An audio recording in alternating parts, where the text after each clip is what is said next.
Hello. Just let me know if my audio's okay.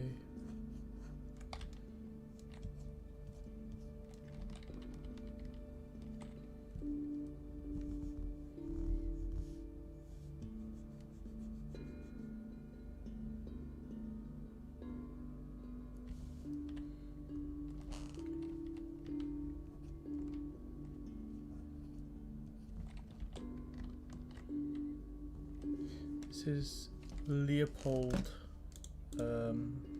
Karl Mueller.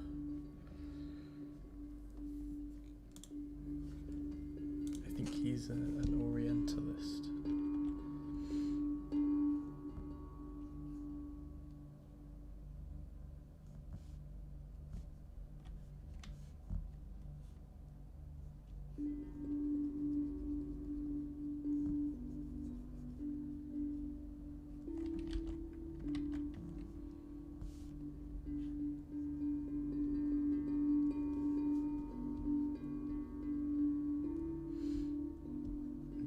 Start the stream with a value study, I think.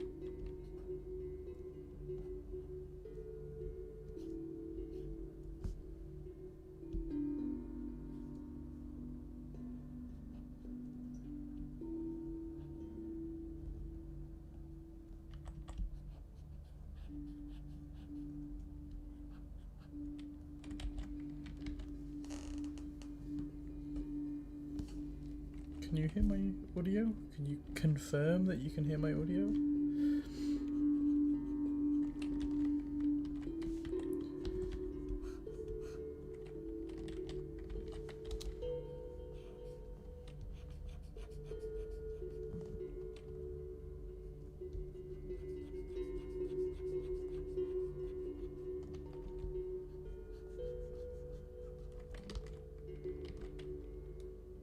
You can hear me, bro.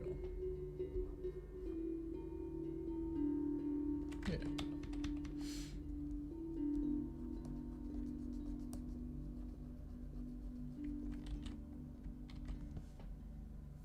Bit quiet.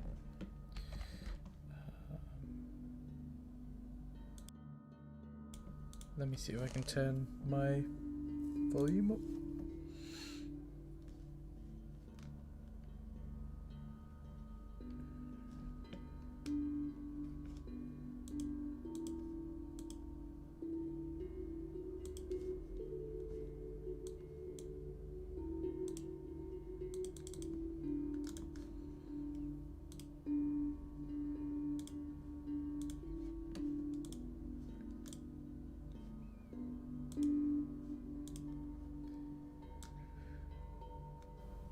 How's that? Is that better?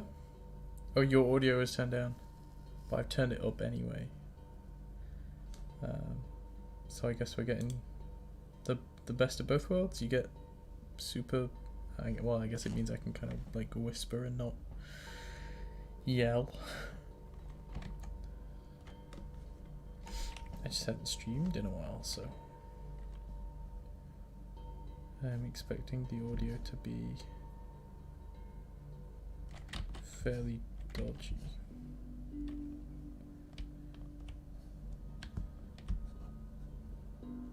Yeah, all good. Good.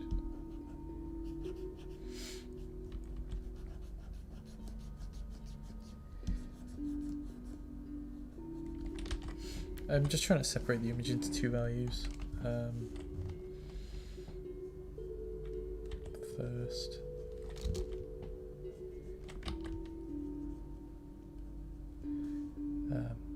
I get a good drawing. I know it sounds daft because I guess you always want a good drawing, but sometimes when you're busy painting, you forget to actually make things accurate.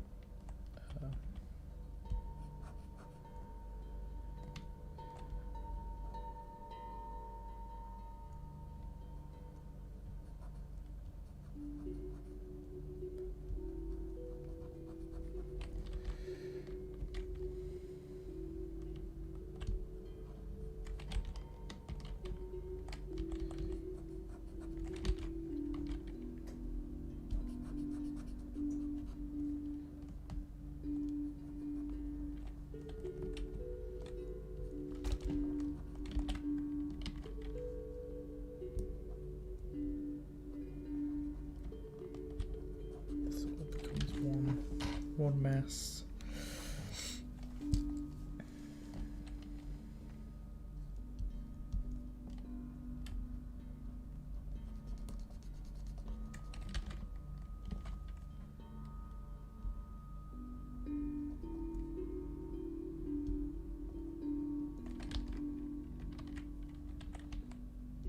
I think I've done this woman dirty and made her nose not how it is.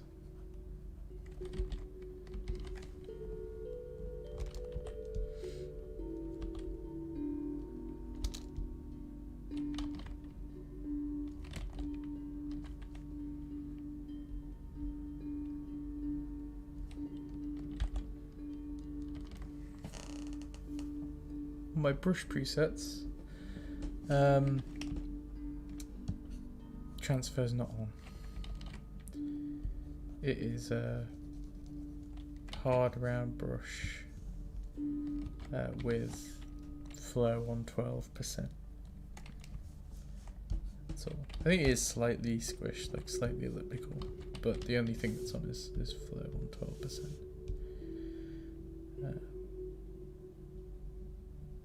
I think transfer might be on. I think flow jitter might be on pen pressure. But I also have it set to 12%. If I put it on max, it would behave like that, even with the jitter on. So I have flow turned down like a decent amount.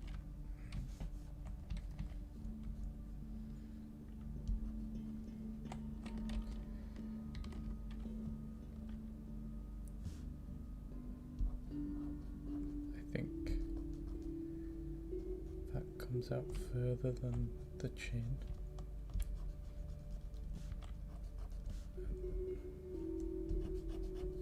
It comes up. Yeah, it's looking a bit better. Maybe bring that up.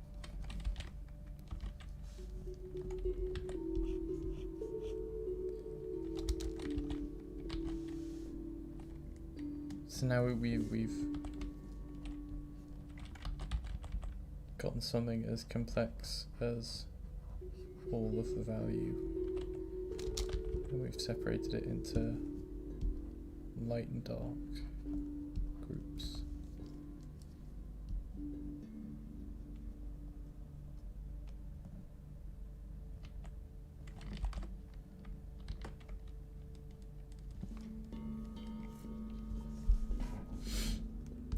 Now we need to separate them again.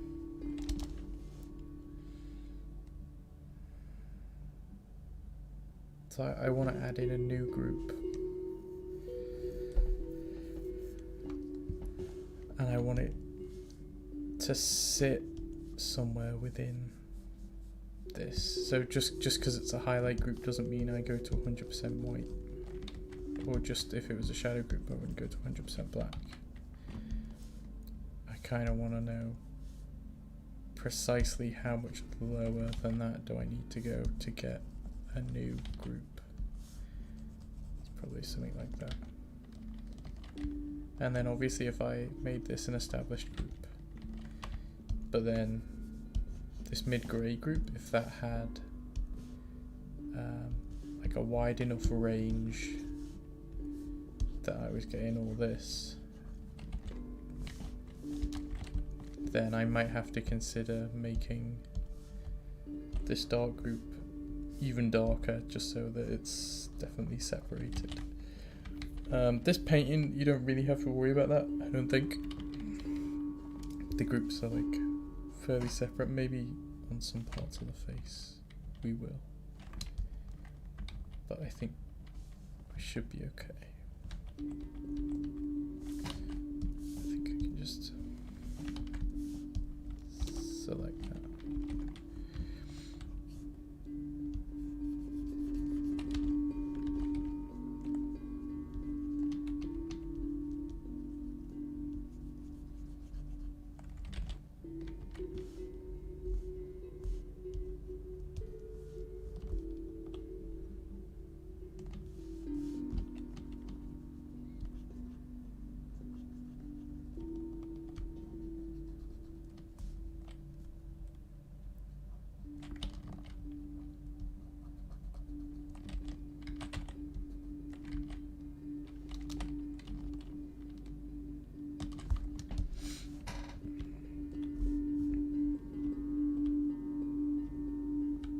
I think we could consider all of this down here to be darker. Maybe not that.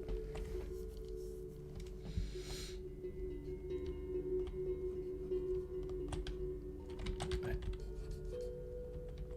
definitely think that we could separate that into a darker group.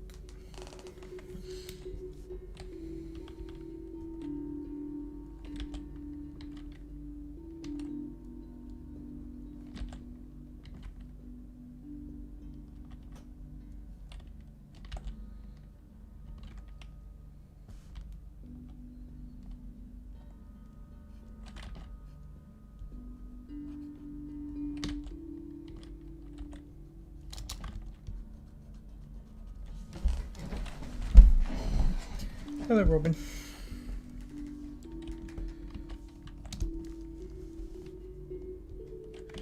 But Robo, I know, I was just, I'm not sure if you're still there, but I was just talking to you about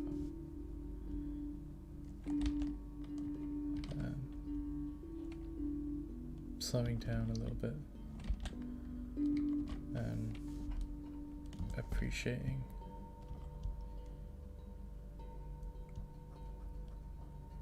actually kind of thinking as you're, I mean, I'm thinking so much now that it's actually kind of getting in the way of me talking.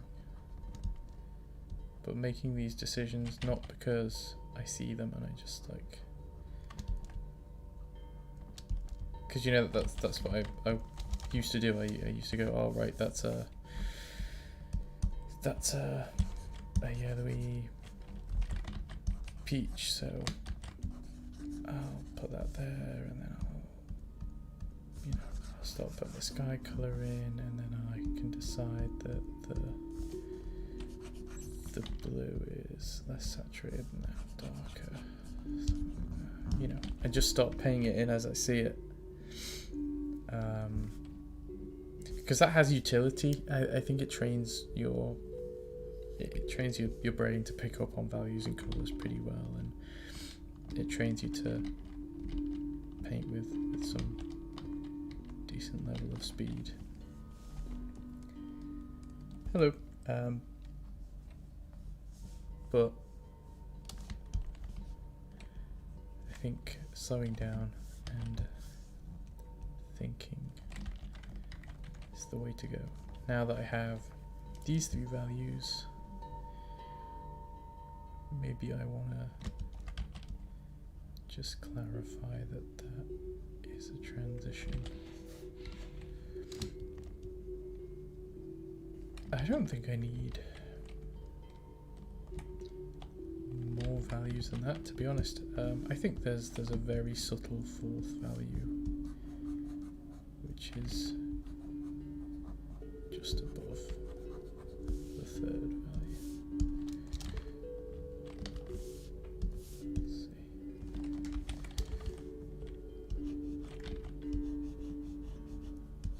Just to separate the background from the rest of it. Something like that.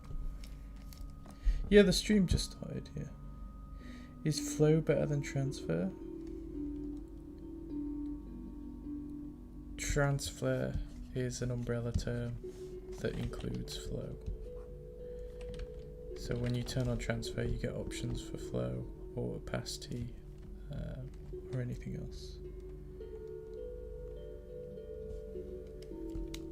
I think a lot of these facial features are too high up. But now that I've defined this group, I could group it closer. I could make it further away. I think that's too bright and overstated.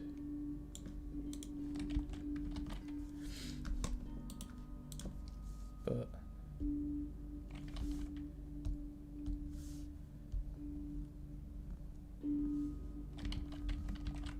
let's see. I think their face is lower.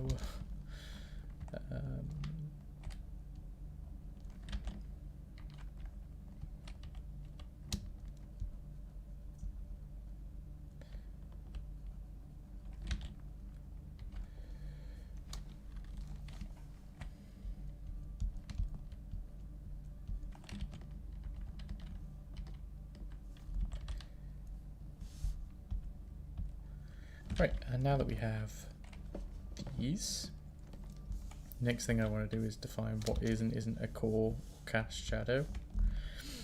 So this is our sphere. That's a shadow. Shadow is going to stay hard. The cast shadow is going to stay hard. The core shadow is going to blend, and probably not as much as that, but the idea. And I can control that blend pretty well.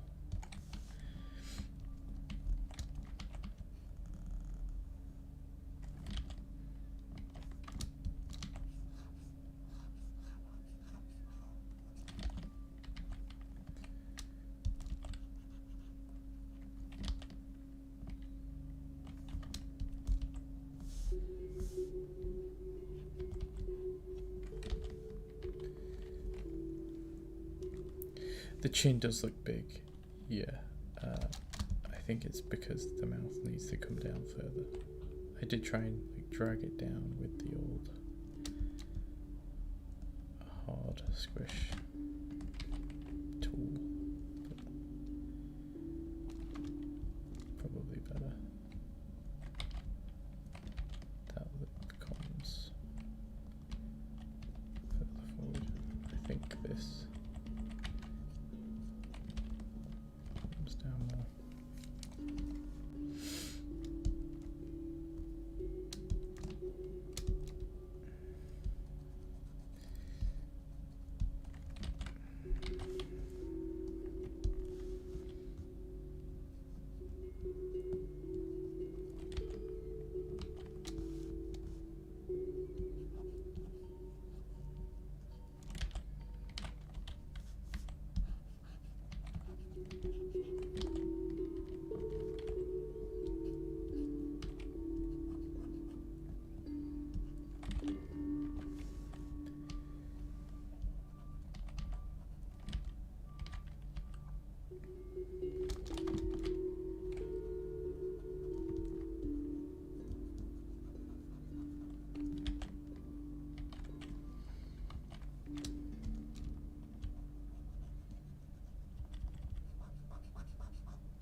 What do I think about display versus non-display tablets for an intermediate artist?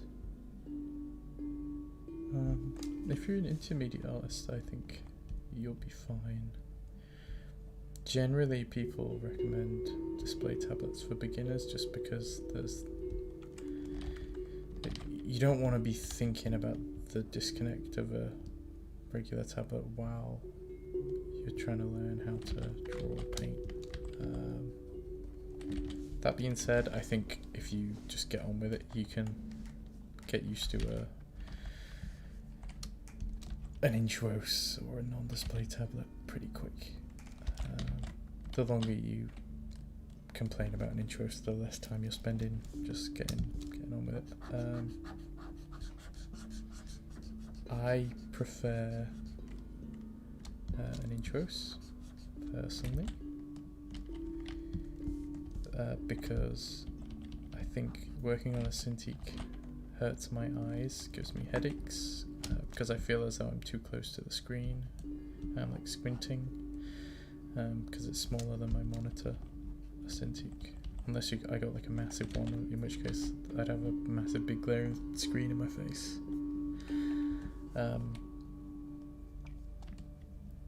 And I think I prefer just the comfort of painting on a smaller tablet. I can kind of lean back in my chair a bit, you know.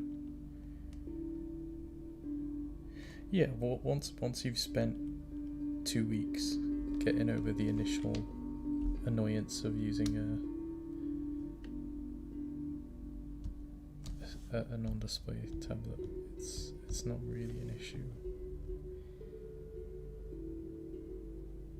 I think I need to invert these colours. I think this is dark.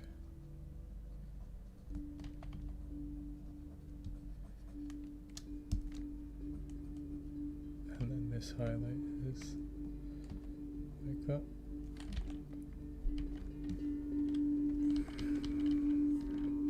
Maybe not that dark. And maybe we want to make a separate. So here we are.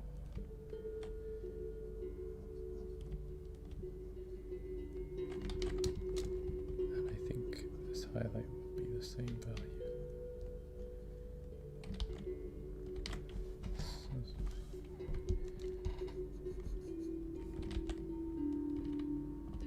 That's actually ended up darker than the original,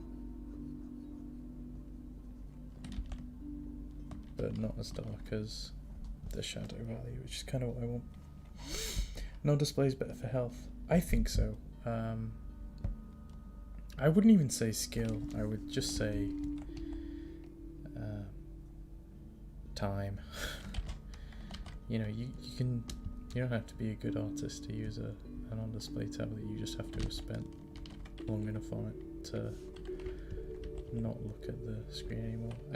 All of the things, once you get over that initial annoyance of using a display tablet, which you know you get over pretty quick. You know, cost, back pain, eye pain. Just how big it is, you can't like take it around with you. If you have a big one, it's like too clunky. But now that we have this, we can start applying colour on top. You can't see, but I'm using RGB sliders. Let's see. I think that this entire woman's head is too far left.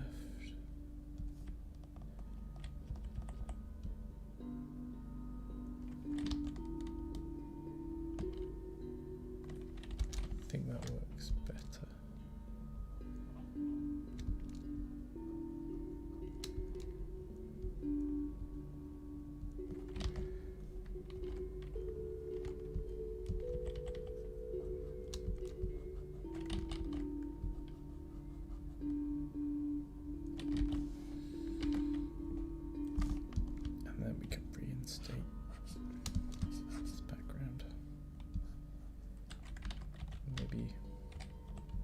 move it along a lot.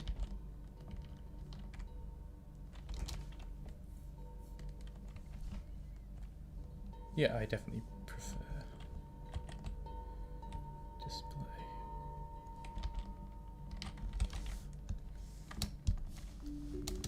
Now we can decide that this is going to be more warm, but we have to be careful we don't mess up our original values.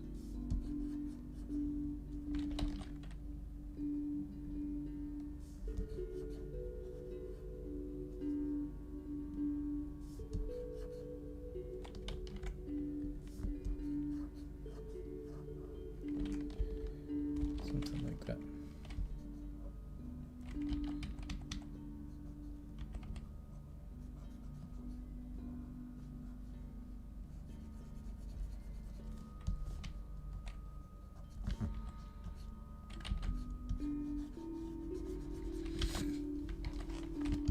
This is going to be slightly blue, but not in a major way. Something like that.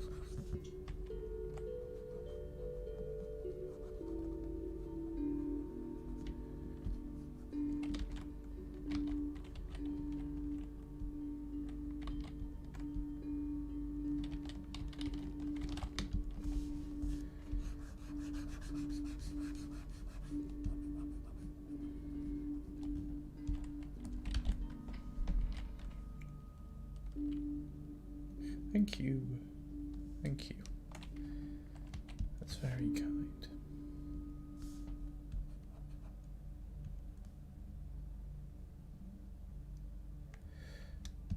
I think this light value should be lighter.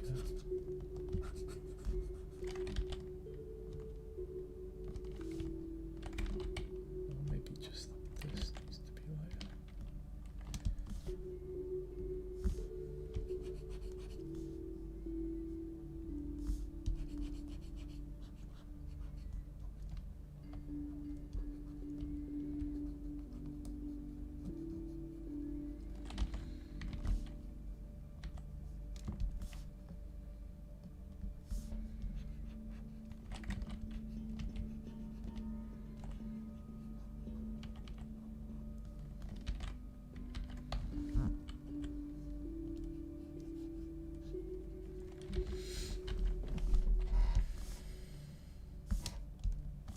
This light color is like barely blue at all.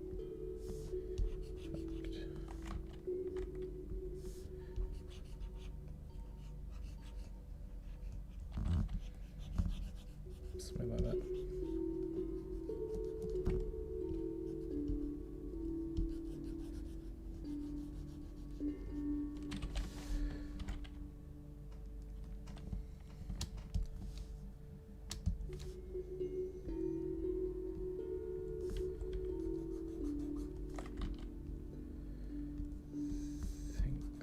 This is more yellow.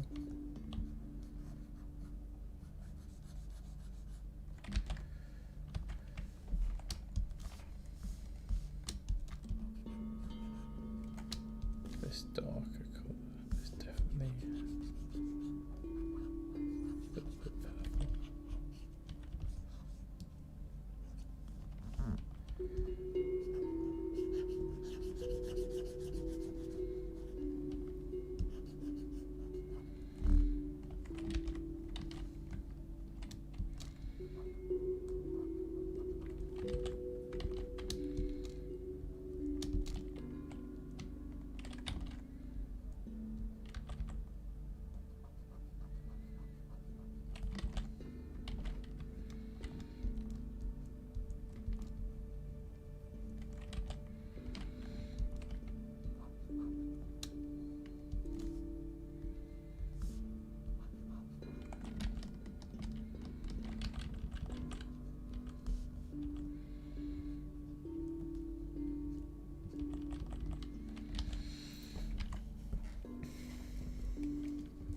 We can hide a little bit of colour in there.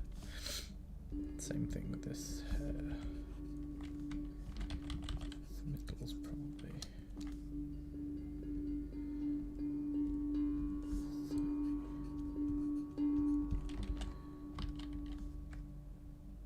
Darker than that.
Drawing consistently for almost a year, but mainly doing drawings, sketches and gestures. You also want to get better at painting. How do I suggest you doing both? I think you should continue to focus on drawing. If you've only been doing it for a year, there's no rush to get into painting. There's a hierarchy. There's a hierarchy of principles when it comes to image making. And at the bottom we've got drawing. Then we've got value.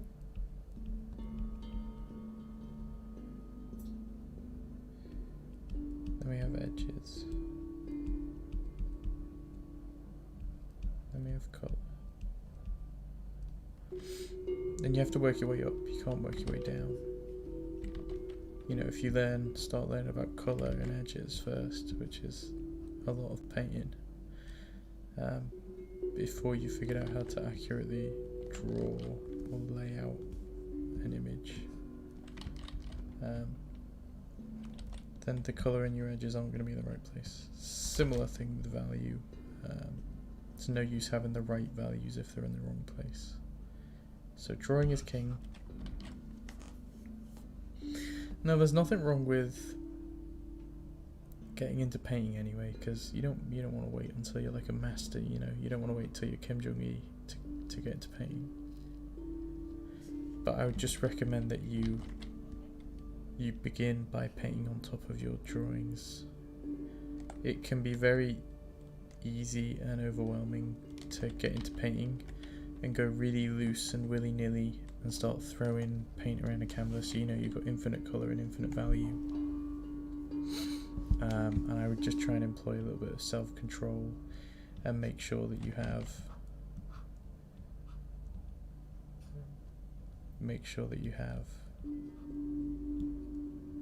that aspect of drawing kind of down before you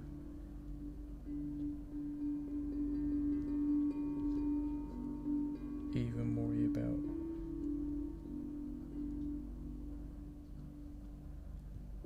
painting. Because if you start thinking more abstractly in terms of shape and stuff, which is what you tend to do when you begin painting, a lot of the information that you actually kind of require is lost. So if you are going to start drawing, maybe draw on top of your painting. Maybe paint on top of your drawing. So if you've just done a nice figure drawing, just paint it up a bit. but I think you're doing the right thing by doing drawing first.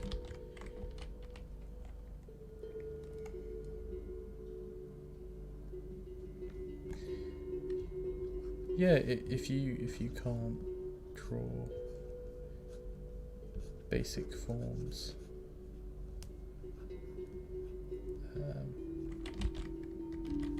you know, before you can learn to paint, then values aren't gonna save you. They're gonna make things more complicated.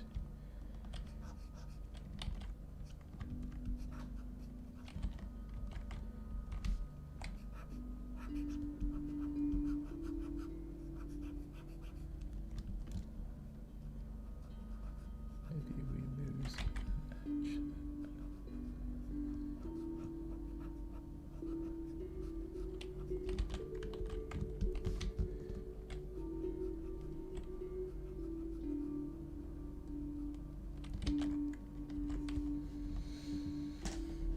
Because yeah, a lot of painting seems to be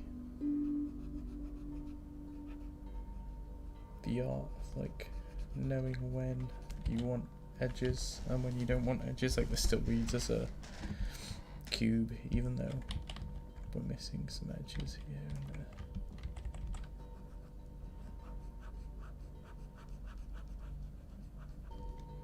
And then, you know, you could add some kind of specular highlight there.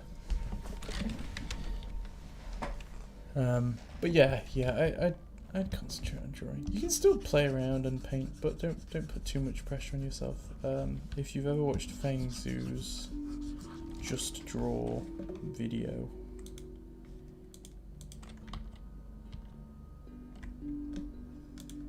he talks about this.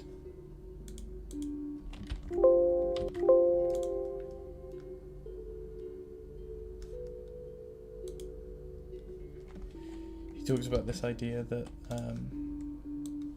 takes ages and ages to get good at drawing.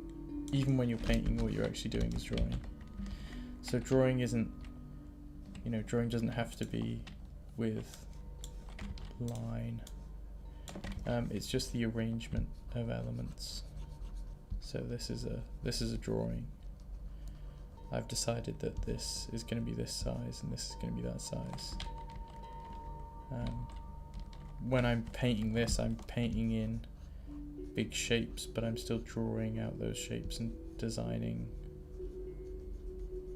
how I want them to look, where they're going to go in relation to the other shapes. So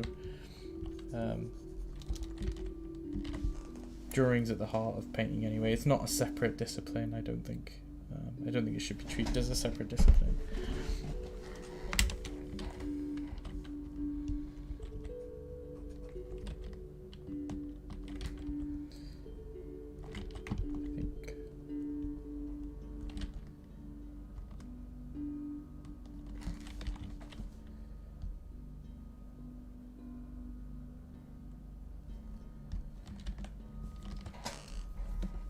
Yeah, that's. I won't say anymore. Yeah, watch Feng Zhu's video on it. It's a good video.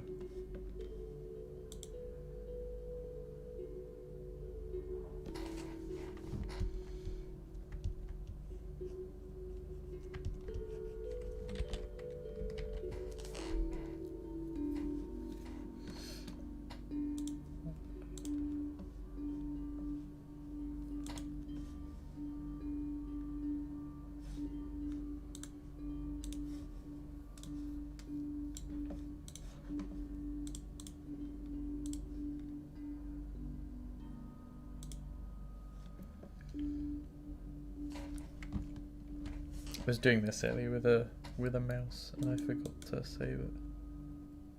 So I'll save that out now.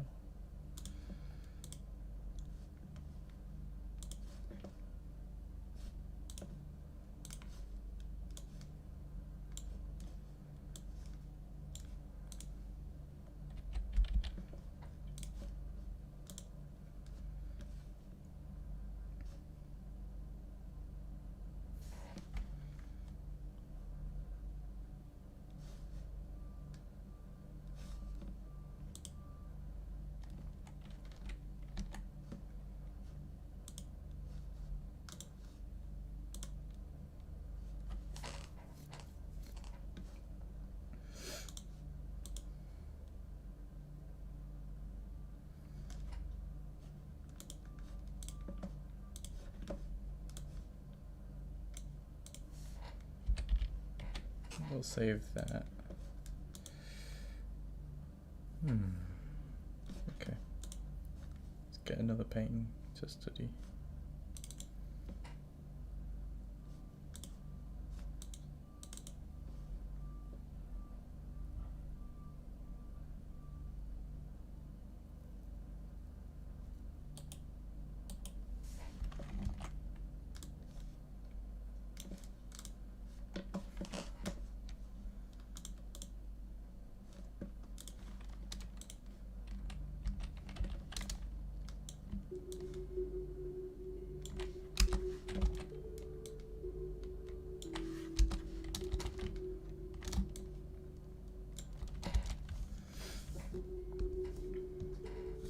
Similar thing.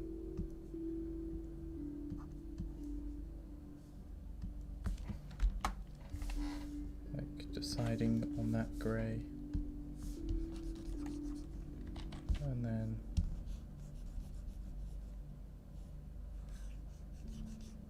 I think that's another value maybe. But I might actually do a drawing.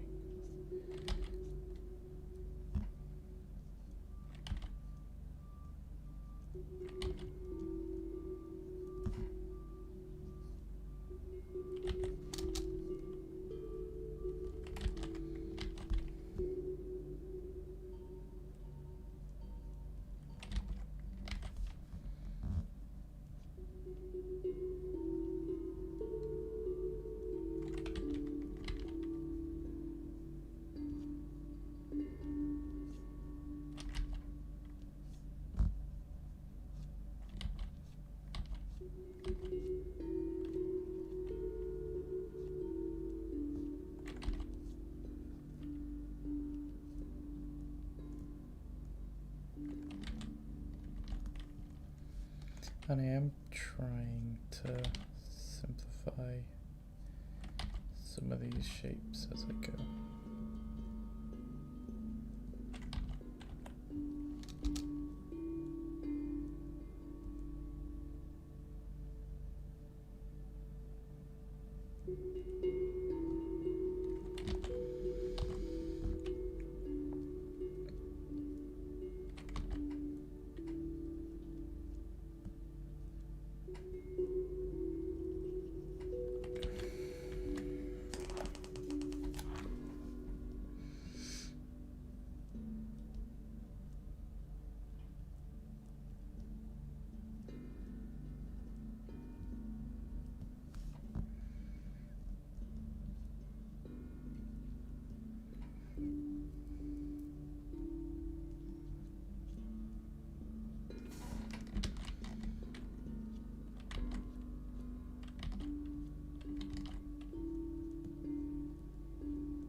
Have I ever considered using grids? Yeah, I used to use grids a lot. When I was in high school, that's what they used to make us do was grid them both up and then compare in between. But I found that encouraged me and probably some other people to think of whatever we were drawing more in terms of a series of abstract shapes.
Now that we have our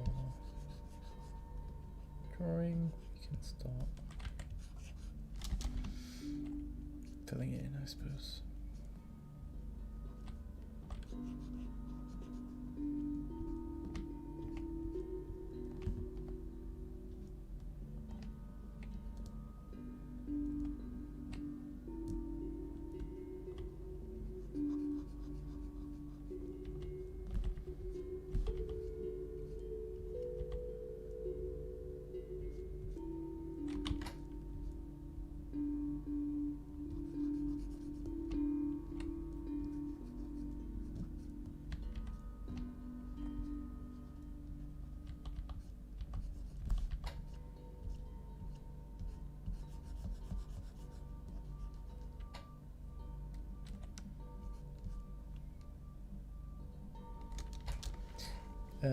Yeah, I'm using layers just so I can actually put this below the line work.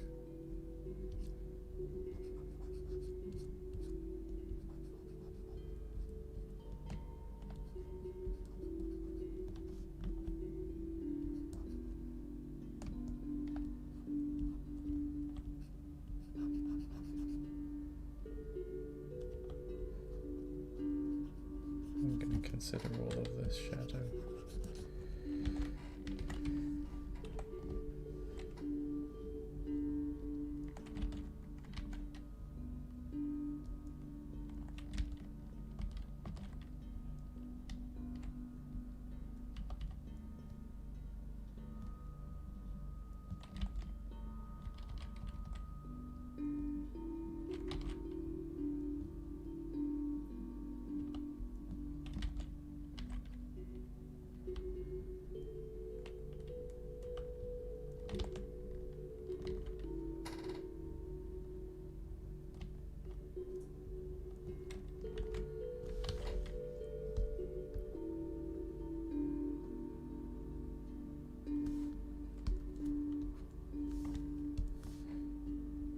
Now we can go darker than that. Quite dramatically darker, I think.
I think the nose definitely slopes less dramatically.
I think there's a value group that's slightly lighter than that shadow group.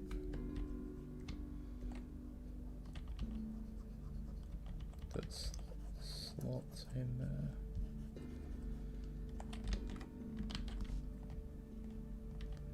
We could also slot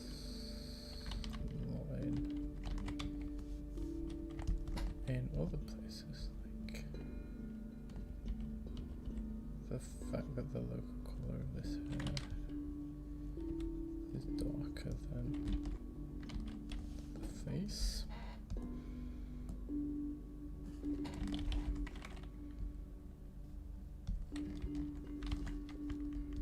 Something like that.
How do I blend?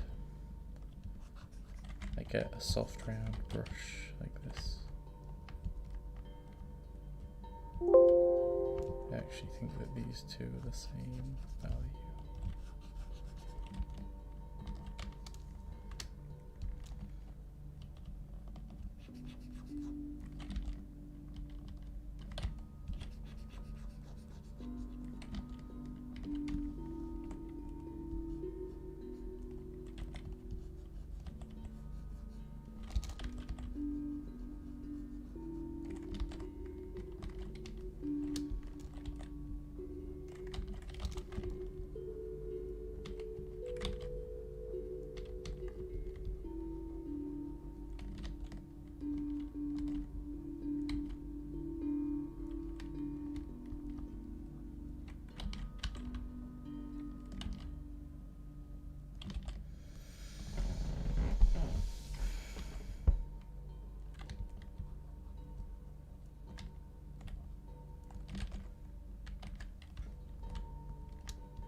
Hey Viper.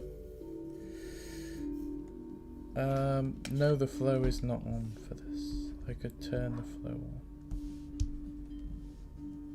but I think I'd rather keep it on 100%.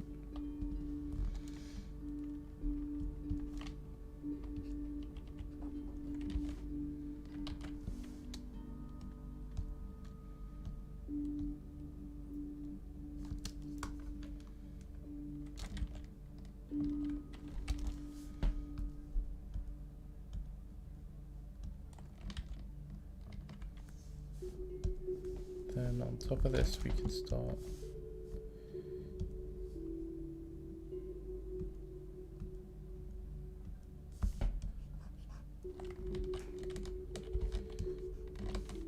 deciding on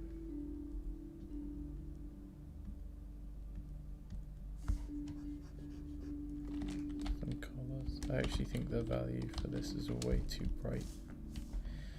So before I add colour, I'm going to darken the value.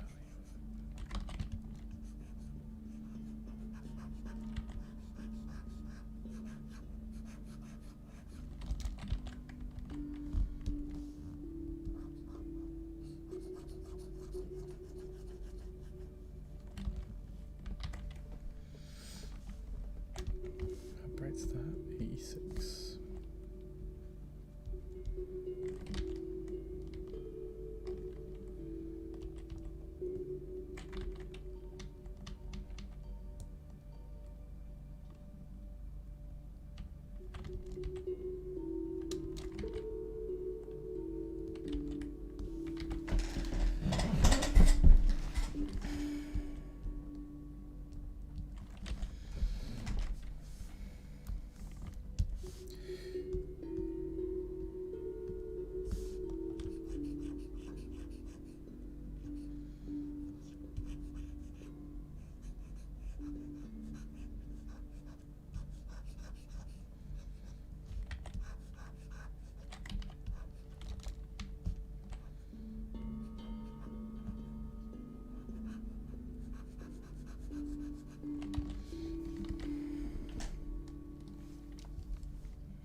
Back to work. Enjoy, Viper. Merry Christmas.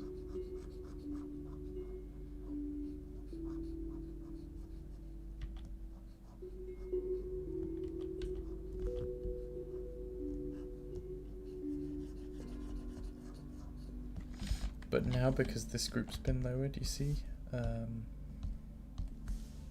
think this group has to go even lower to compensate, something like that.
So this now has to compensate for being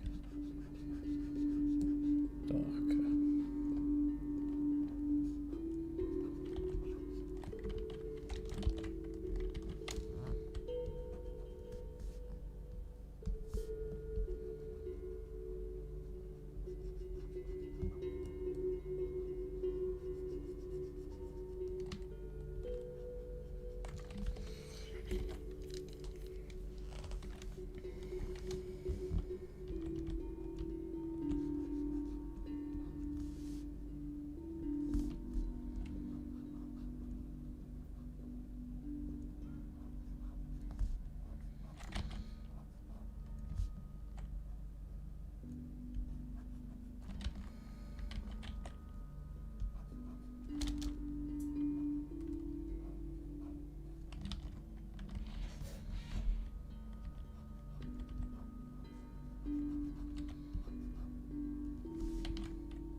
Thoughts on square brushes? They're okay, I guess. I don't use them. I don't think so far in the stream you seem pre-concerned with brush settings and flow and transfer and whether or not I'm using layers, and that is ultimately unimportant. You know, I could do the same thing I'm doing now with a square brush. I could do the same thing I'm doing now without layers. It doesn't actually contribute to the result of the image in a meaningful way.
This entire area could have its value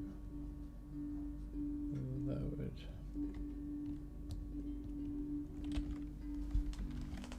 So something like that.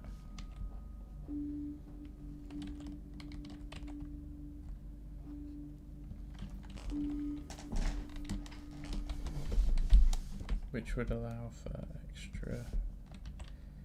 extra range. To get something like that in.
Study time. Hello, Nick.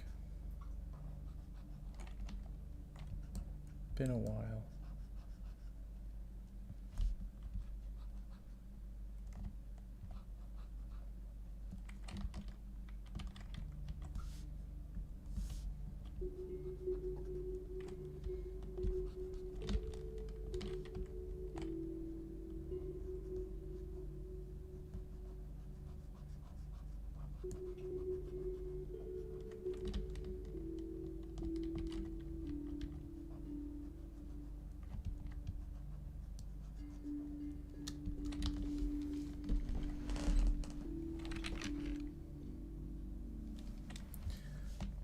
Yes, our Lord and Saviour Devin has given me permission to study.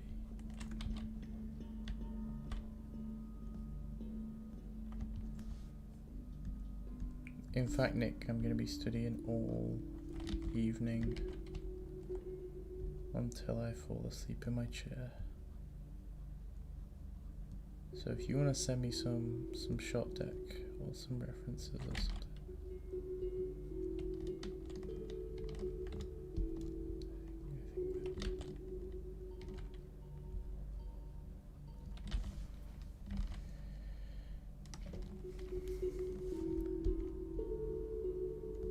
I don't know what time it is for you either.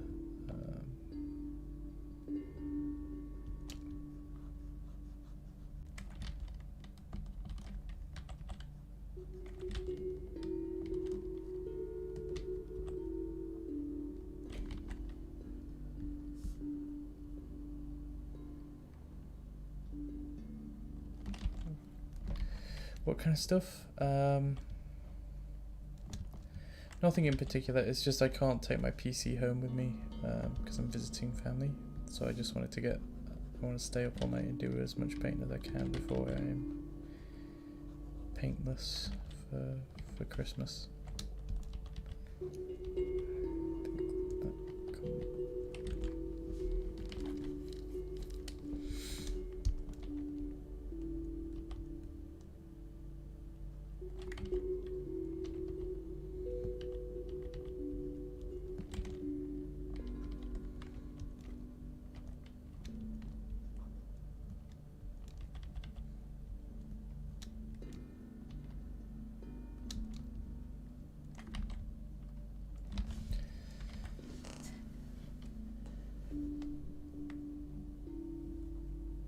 It's like noon. Okay. It's not bad.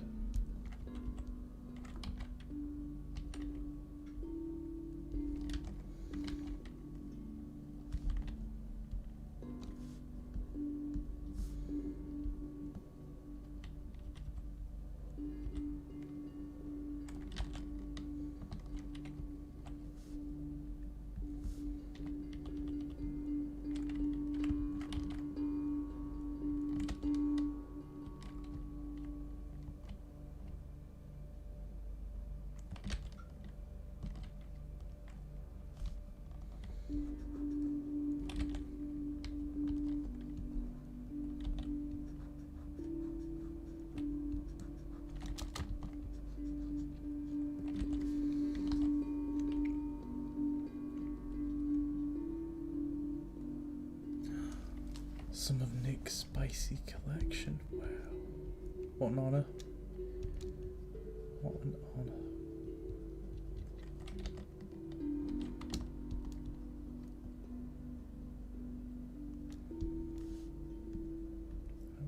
More pigment on this nose.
I feel like that actually kind of shares a value with that.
That sounds good, Nick.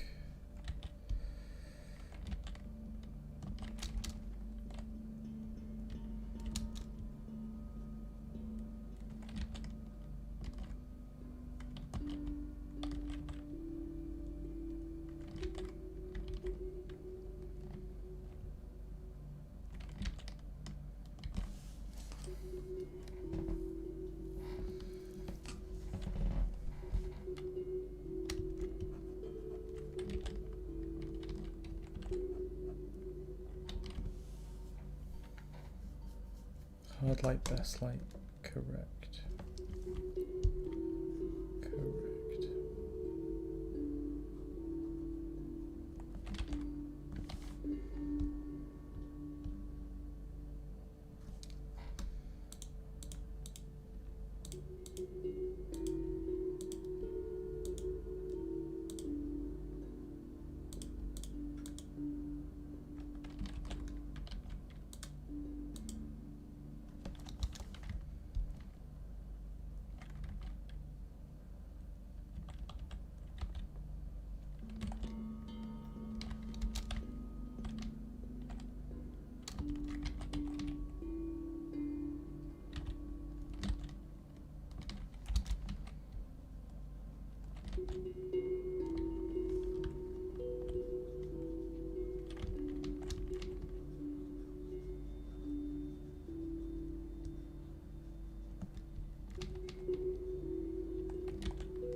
Are you free to call, Nick?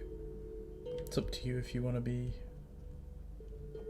audible on stream.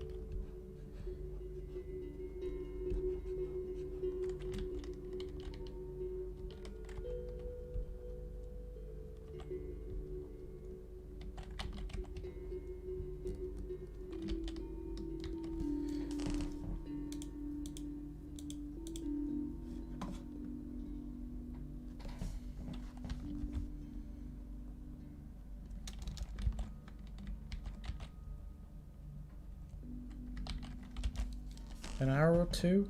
I'll take it.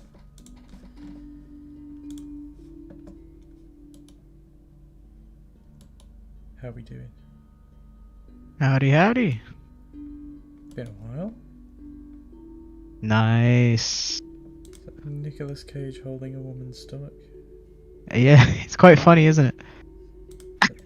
That's the only example of hard light I ever want to see is Nicolas Cage holding a woman's Just Nicolas Cage films, eh? I used to have a folder that was just Nicolas Cage films, but I deleted it because a lot of the shots were bad. Oh. Yeah. But it is pretty funny. It's almost like Nicolas Cage isn't great, isn't it? Yeah, he tends to be in some pretty underwhelming film. Let's go through these then.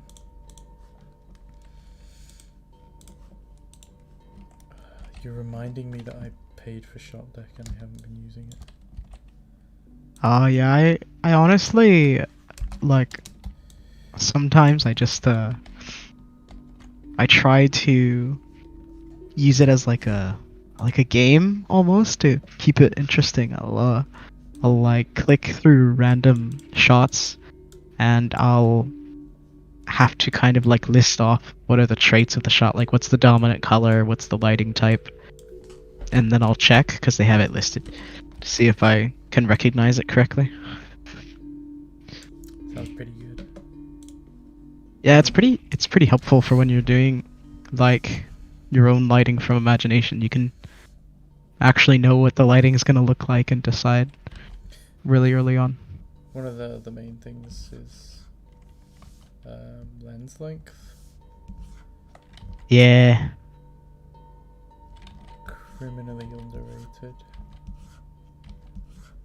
Not by Scott Robertson. That man, that man really goes all in on lens length. That man is a beautiful being. Yeah, he's a real one. He knows what's up. I think he's fallen from heaven. He's not meant to be on Earth. It was an accident. It's alright.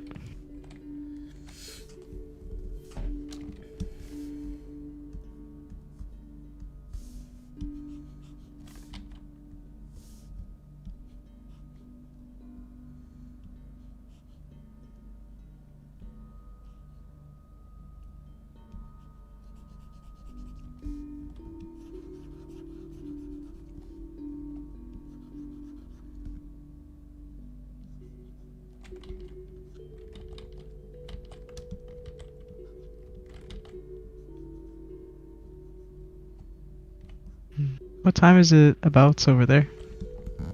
It's 8:30 in the evening. Ah, gotcha. It's not too bad then. No, I got out of work at 6. Very nice. So it's not awful. I'm getting. I just got back from the doctor, so I'm chilling. Oh, are you okay?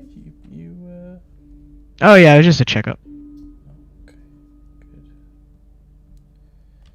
I thought my best pal Nick was dying or something. For now, we're safe. Unless. Don't know what I do with myself. You'd have to use shot deck all by yourself. God, you have to find my own references. What Oh no. the worst thing that could possibly happen to a man. those chubby tigers on my own. Oh no. You'll miss out on the fat animal reference folder. Let's see. Let's see. Big. Keep going too small. Big Yeah, relationships first. you're getting Yeah, you're getting liney. I know. Don't worry, I'll be here to yell at you when you do things wrong. Just It's just like you're at a workshop with me. Wow. yeah, I don't have to attend them now. Yeah, you get private sessions of me telling you when you do stuff wrong. Love it. You love to see it.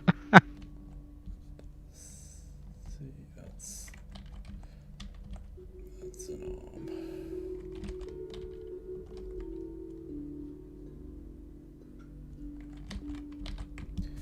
We need this brighter.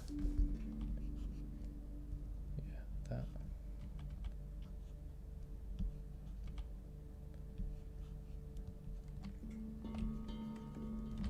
Are you doing it like a specific approach that he told you to do, or are you just studying generally? I've been doing his specific approach for over a month now, and I'm trying to like apply what I was learning from it without literally doing the approach. Oh. Which is tricky. Yeah, with the not going in trait to the just two value and stuff like that. Yeah, he's big on the. It was interesting because a lot of the it's been really great. By the way, I recommend you do a mentorship with him if you can spare the cash. Hell yeah. But I like he began with the value study stuff, and initially I was sat there thinking, I've done Craig Mullins' schoolism. This is going to be old news. But he actually did it in a kind of fresh way that I hadn't considered before. So. Oh. That sounds pretty spicy. It was pretty good. I have my last meeting with him next week. Oh no, the farewell meeting. Yeah, but I earn enough money that I could just permanently keep buying the mentorship. You're gonna stockpile Devin Corwin. I'm gonna book him up for the next like couple of years. Yeah, pay his mortgage. It's gonna be great. It has been really good. I'm very thankful that I did it. Well, I did finally get paid for the work I did last semester, so technically I could afford it, but I'm in school for all of next year. So I don't know if I'll have time. I mean, I might. We'll see about in the summer if I don't run a lot of classes. If I go kind of light, I might be able to squeeze him in. Oh, it's great. It's great.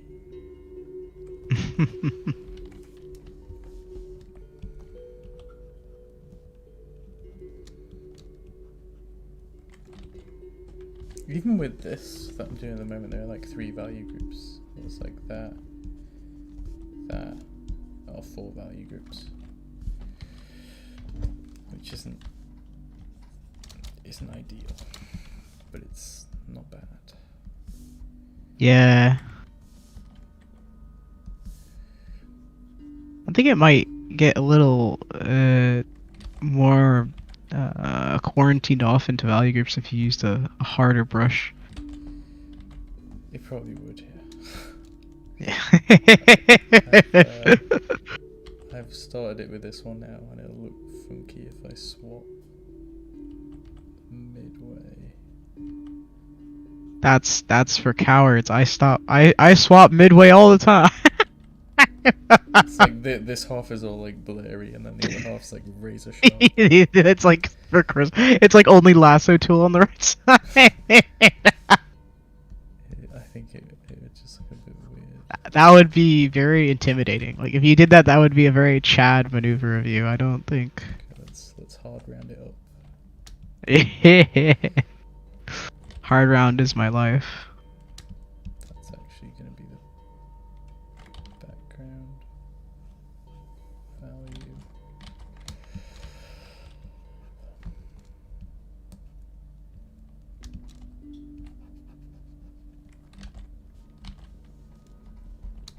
That is dark and saturated. Darken that.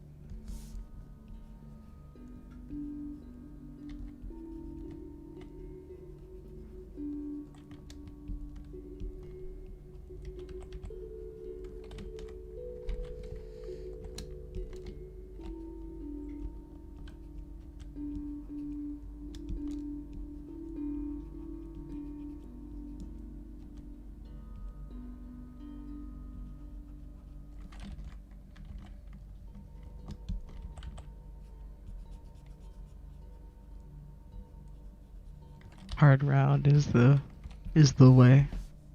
It's the vibe. I'm streaming this on YouTube, and that's my most popular video. Is the hard round brush. Oh yeah, that's right. Forget. I feel like I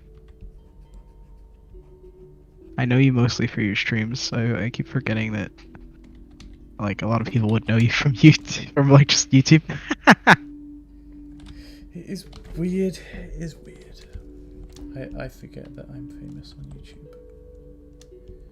Famous is probably a bit of an overstatement. But You get around. I'm a busy bee. Yeah. Meanwhile, I update social media every like 8 months with like 2 posts, and then I vanish again back into the abyss. Oh, exactly as it should be.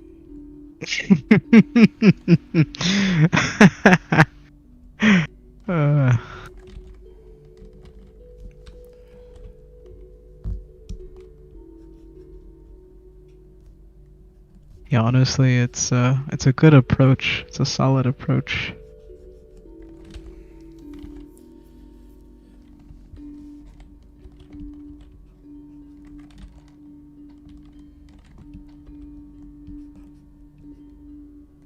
How am I going to do with all this clutter?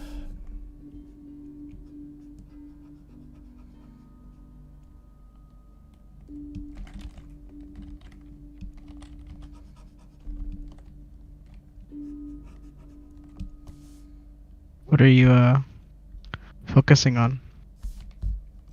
Just like a workflow, or capturing anything specific? I'm trying to be conservative with my values as I use them. But I don't know how well that's going to go. I also just want to like slow down and focus on accurate drawing in the loosest sense. I feel like for the past like 3 years or something, I've just been doing these like 15-minute studies, and I actually want to begin to invest some time into what I'm doing and actually use my brain,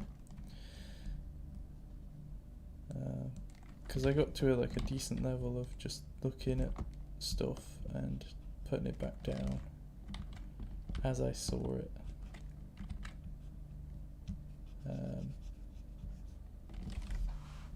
But it's not super viable when it comes to like making things from your imagination, really. Yeah. I mean, it also, I feel like I've been in the same spot before where yeah, I do so much observational stuff, right? Like so much study stuff that when I have no ref, suddenly I'm like, I find myself feeling like kind of confused. Yeah. You know, you're like, what do I do? There's no like right answer, right? The But possibilities are so endless that it's like a bit scary. yeah, it turns out you just need to, at least for me, like start doing studies where like you look at the ref for like 2 or 3 minutes and then you just put it away. You have to do it from memory. See if you're actually like retaining information in a way that you can kind of construct new information. That sounds pretty interesting. Yeah, I did some of those with figures a couple years ago where I would draw like I'd do my warm-ups, right? You know, do some 5-minute gestures and whatnot, and then I would get references and have them up for 1 minute, and then I'd get 3 minutes to draw it. And at the beginning, they're ugly, terrible stick figures. They're awful. Um, but as you go longer, you start figuring out what kinds of information you can memorize. You know. Yeah. I just think it would be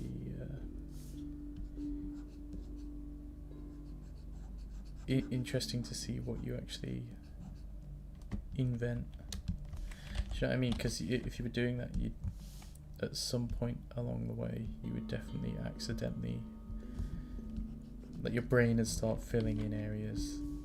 Yeah, yeah, you do. You start like you'll it happens a lot near the beginning where you'll remember really well like a certain fold and where like the arm is placed, right?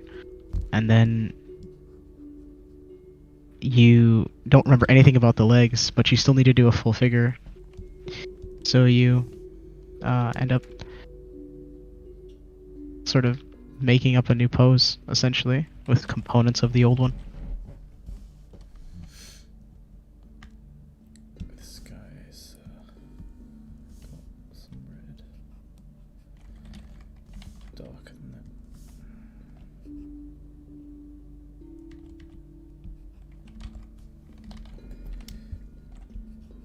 I think your shoulder line's a bit high, which is why the head is pushing up in the frame. I just oh sorry, I don't know if you like live crit. I do that all the time with people I study with at school, so I'm used to it. No, I'm fine with it. I'm just wondering whether or not you mean this shoulder line up here, or Like if you look at this one down here. the negative shape from the top of his head to the top of the frame in the original, you can kind of see how low down it is. Yeah. And so the shoulder line for the head you have would be correct if that's where the head actually is, right? But if the head needs to move down, then the shoulder line also needs to move down. It's to make its way, migrate south for the winter.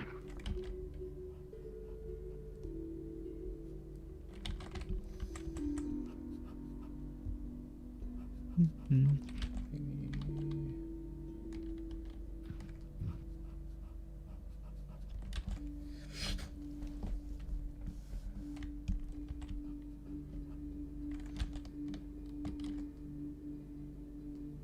Mm-hmm.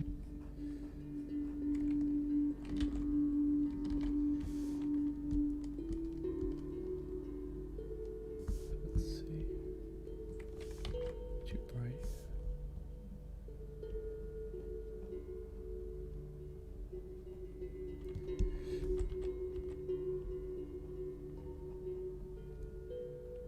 I want to start waking up in the morning again. I've been getting up late. Yeah. Well, not late. Still enough time to get to work, but not enough time to paint. Ah, yeah. Yeah.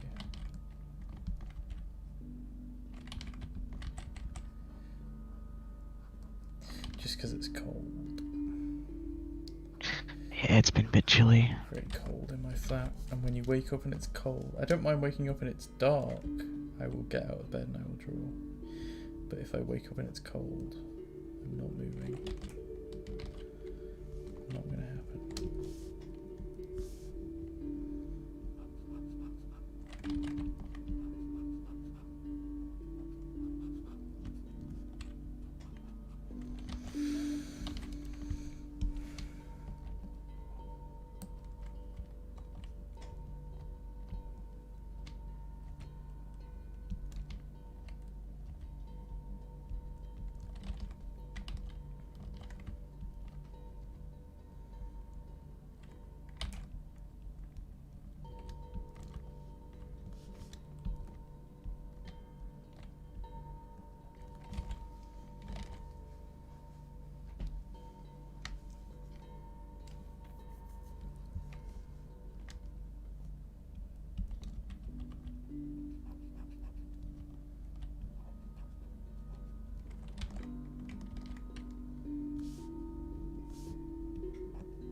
I think that's gonna be my New Year's resolution.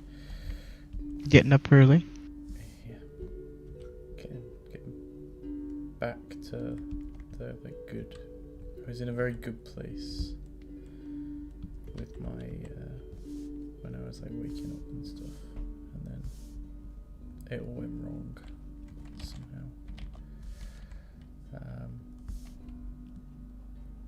Like initially I was still waking up early, but I was like playing a game or something instead of painting. And then once you're doing that, it's very easy to go, okay, well, why should I wake up early in the first place if I'm not going to paint?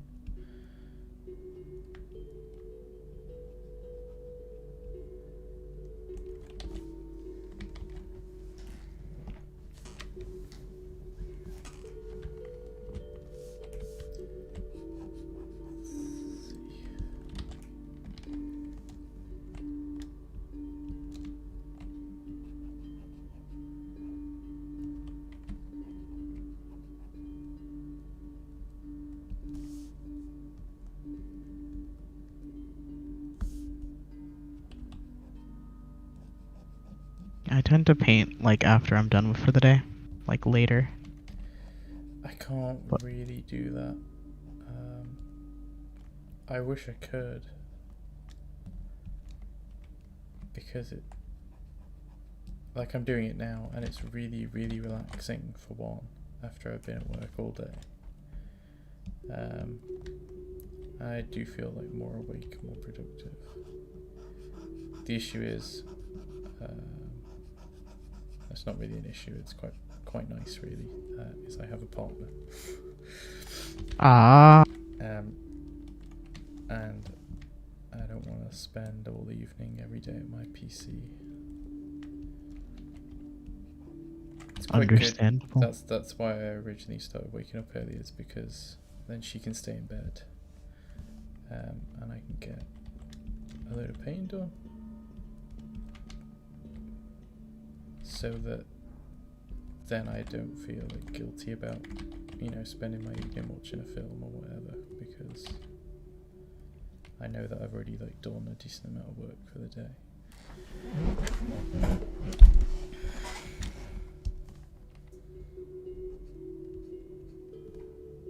I like this ref. Oh, do you know what film it's from? I'd have to go check. Can't draw ellipses for the life of me.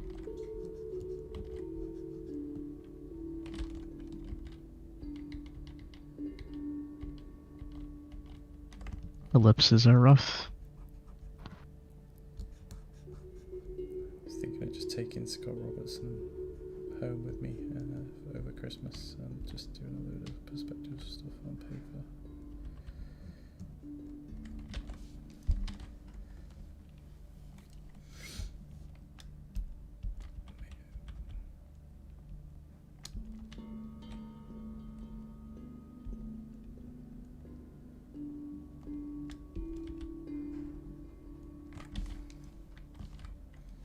Yeah, his perspective is good. I think, interestingly, once you do a lot of practice with perspective, you start to naturally sort of practice it every time you do something else. Yeah. I've been over Scott Robertson a couple of times before. I find it's like a buff that wears off. It's like, oh no, I can't draw ellipses. Let me just read Scott Robertson and do the exercises, and then you're good for like another half a year. So you have to go back. But yeah, it's not even that you do all the fancy constructions and what have you. It's just you naturally begin seeing mistakes and whatever else.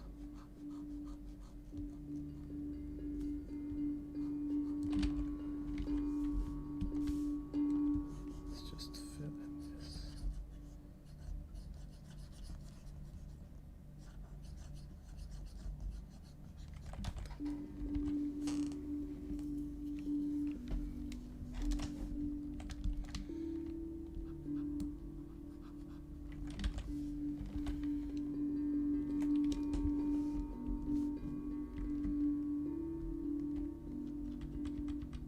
Have you considered making a YouTube channel, Nick? No. I'm I too lazy for feel that. like you've got a lot of wisdom to share with the world. Oh, maybe. I feel like I do a lot of demos, so maybe I could record some decent copies of them. Oh yeah, you did put one of your demos on YouTube, didn't you? It was a pretty bad demo though, but yeah. Demos are demos. No such thing as Oh yeah, it just wasn't. It wasn't as concise as it could have been.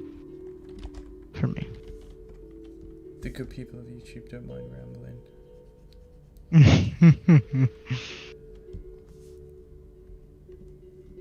Hello, Albino. I mean, you've seen some of my earlier content. Ah, true. Some of my earlier streams, that is literally hours of ranting. And nothing else, so.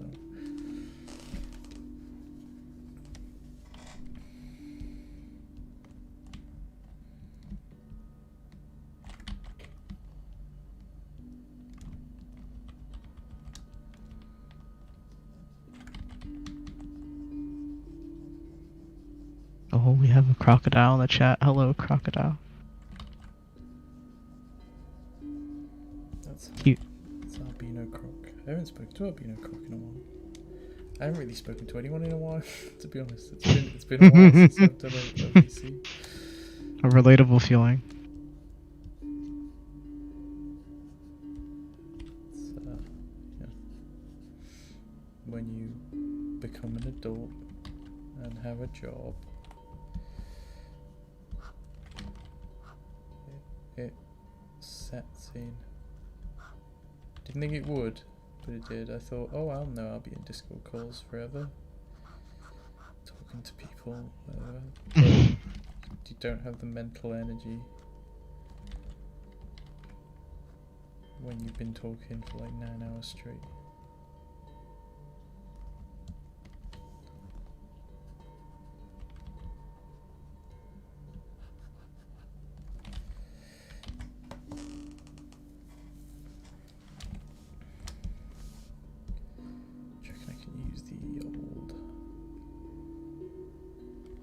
useful tool.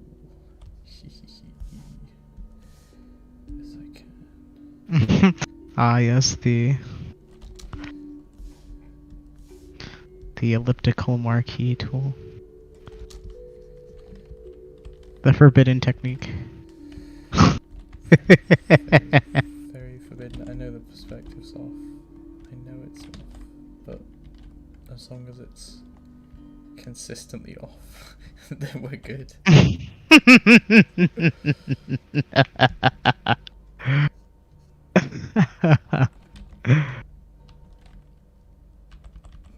it's gonna be darker.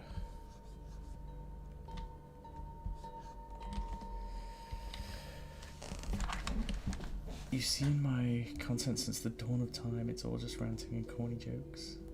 The only relief is that the pictures are getting prettier. Oh, what a vaguely wholesome message.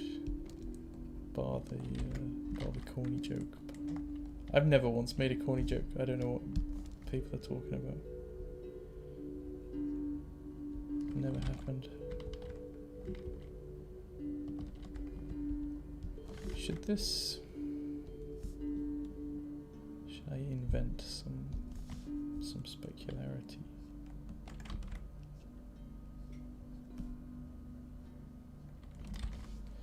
Devin's been talking to me about materials recently. Oh,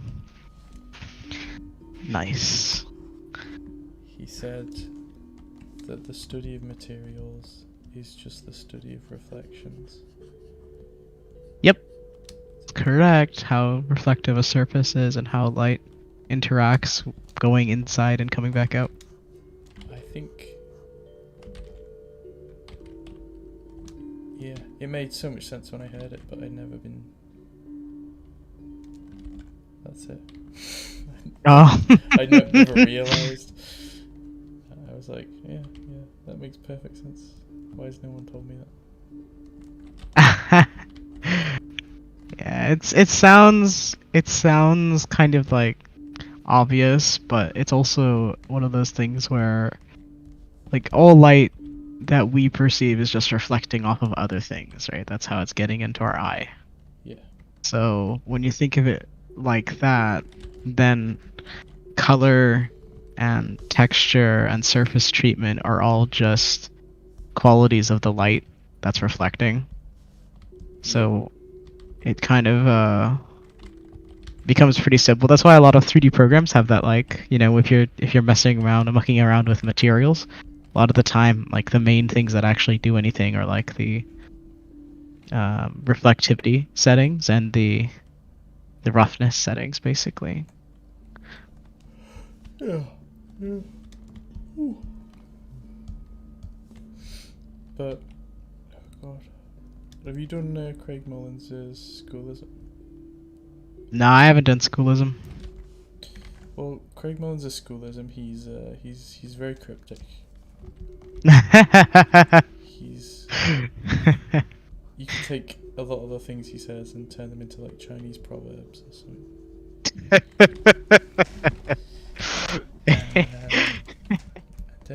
Devin's like a Craig Mullins translator.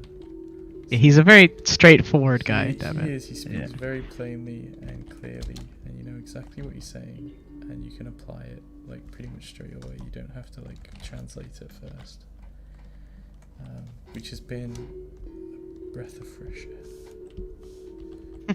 No insult to Craig Mullins there. No, I totally get you. Off to bed. Have a good night.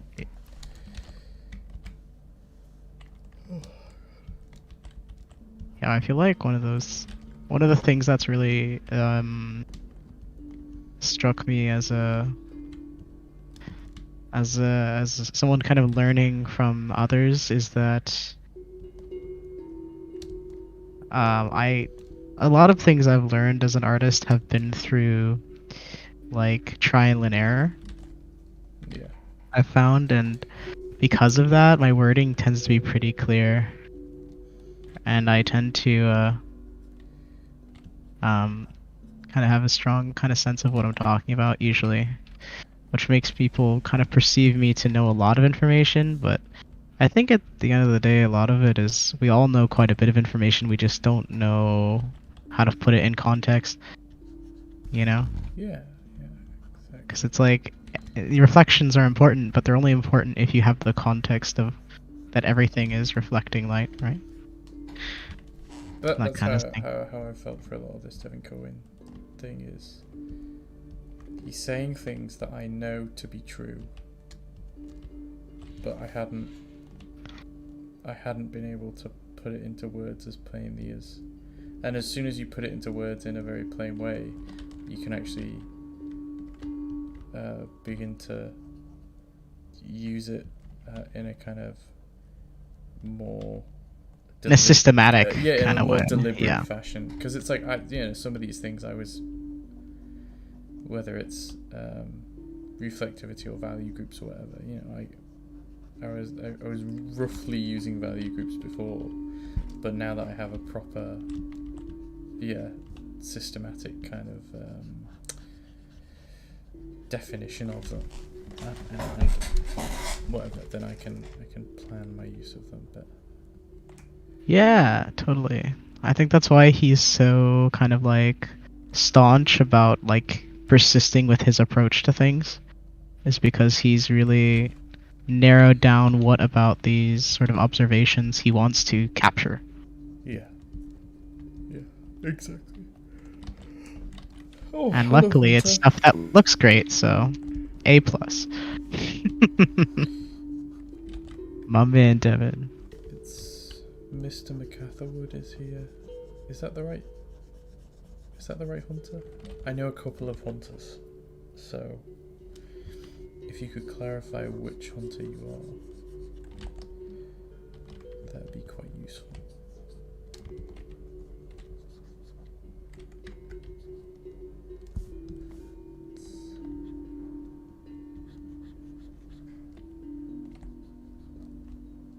It is McCatherwood. What a lad. God, so many cool people in my server that I don't talk to.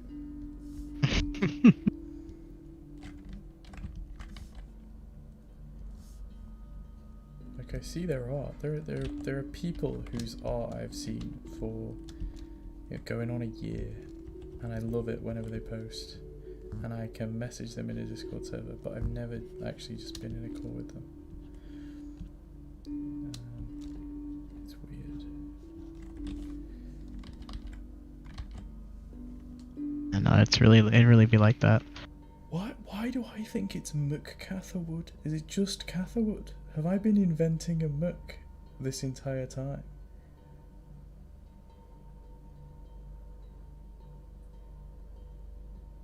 I can't believe this. No, I can't believe it. Let's find your Instagram. I'm not happy. Hunter Catherwood, you're right. This can't be You've been true. using, This you've been being can't be creative true. with your naming schemes. What the hell? The entire, whenever I like tell anyone about your work, Hunter, shout you out, which is quite often, because you make some nice stuff. I constantly refer to you as Hunter McCatherwood, and I don't know why, because it doesn't say that anywhere.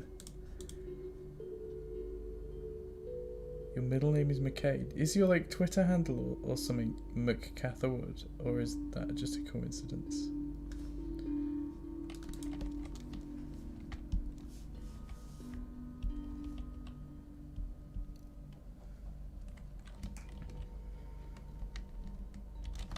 I think I could.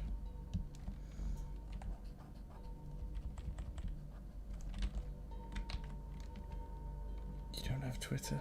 Okay. I've invented a persona based on your name. You've entered another dimension of reason and truth. Clearly, what's happened? Oh, I don't like that.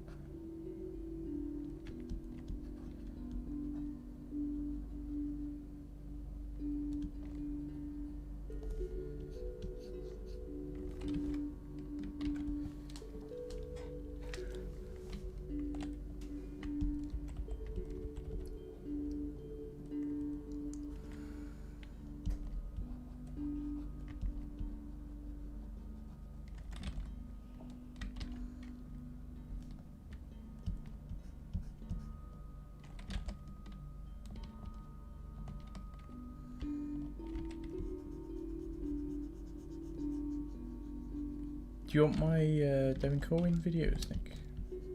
Oh, yeah. Am I within my Insert them rights to directly do that? into my brain. Do I have the right to distribute my mentorship videos? Probably not. Yeah, It's okay. You can give me your pro tips.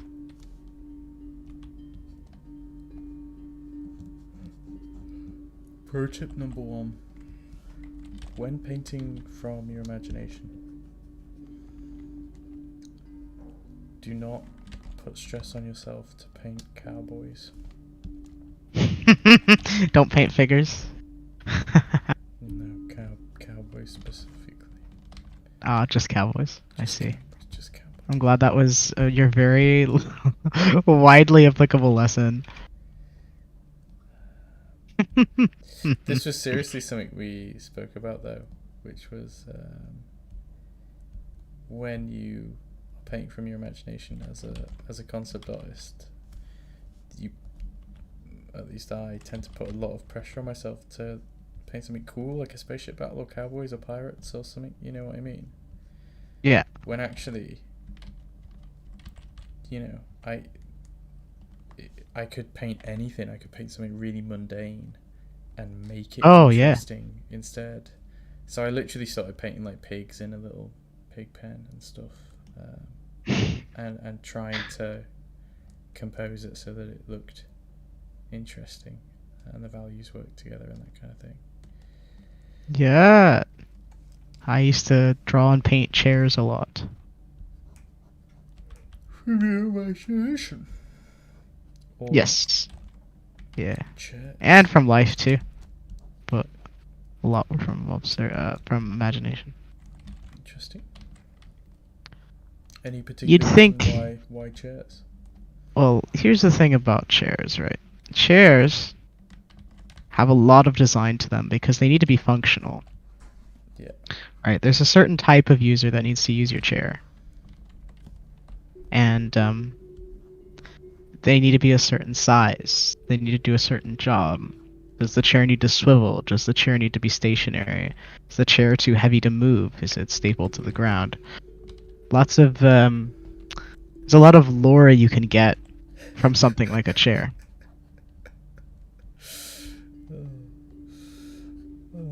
The use of the word law in conjunction with chairs is... Yes, the extended lore. I love those memes where it's like...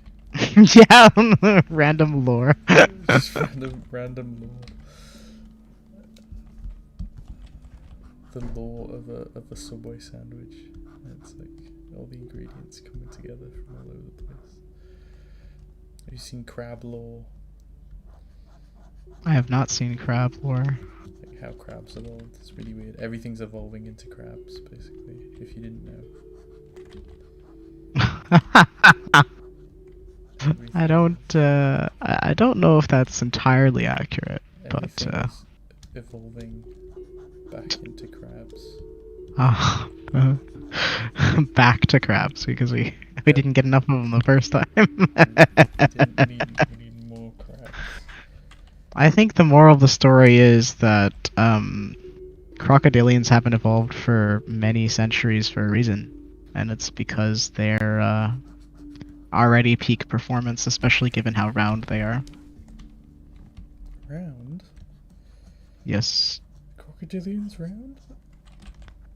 If they're fat. I think you mistake me for someone Isn't else.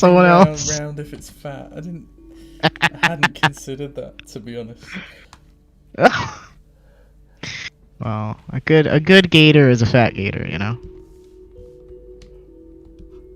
That's fair enough. That's fair enough.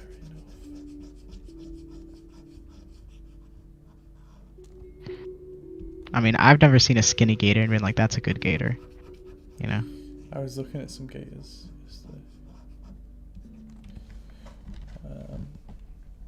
because I found this like horrific video of this guy on a kayak, and you just see a giant like wave surge towards him, and his kayak tips over, and you're like, oh, what was that?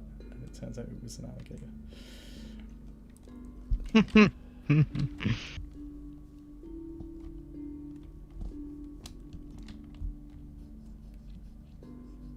mean, fair enough.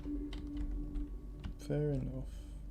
Gator wants Yeah. to gate then. Yeah, Gator just wants to chill. I can respect that. That's a vibe.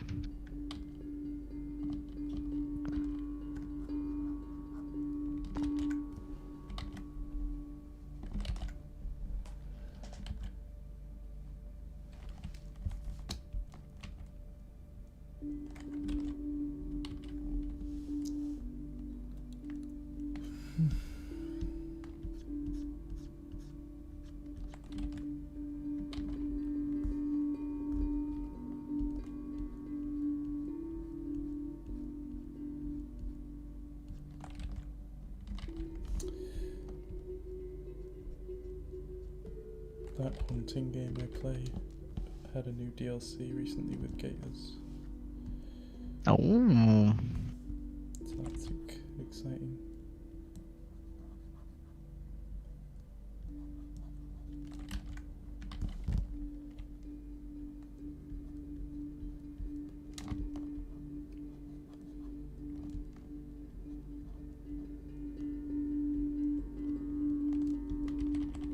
Gators are very good creatures. I like them a lot. Very small arms and large tubular bodies.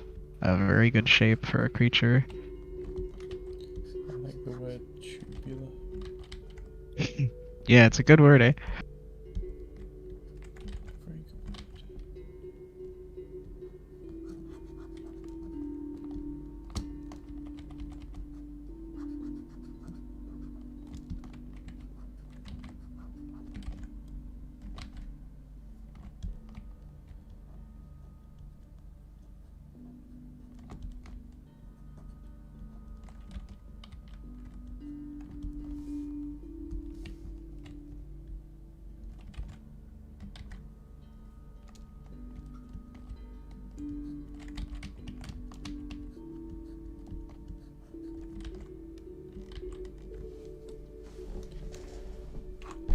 You need to join the study sessions, but time differences. Where do you live?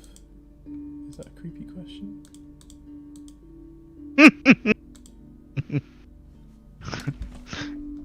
Well, at least you asked yourself if it was or not. That's a good starting point. I don't think it's that creepy of a question. No, it's not. It's not too bad. There are creepier questions that, like, what are all these children doing in my basement? Or something Five Nights at Freddy's related.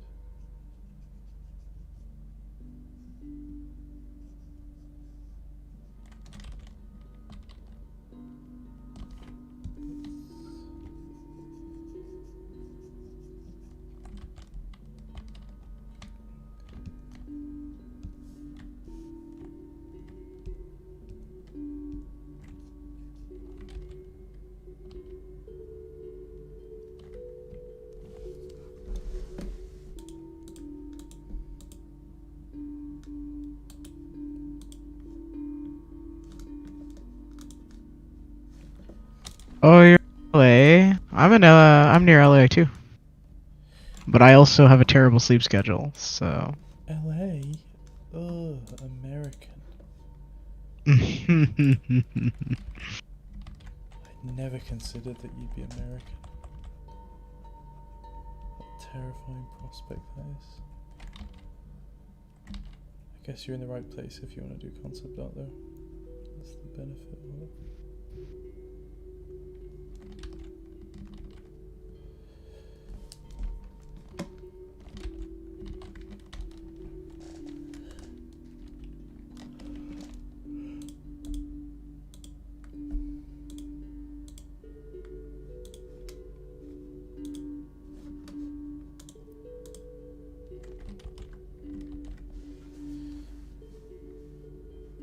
Right, that's a good one. we've done 3 studies so far. Studies are good.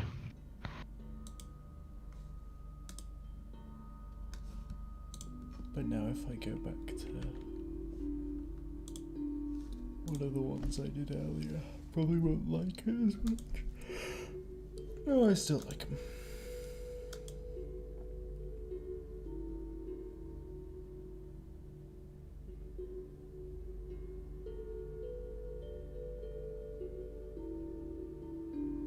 Okay.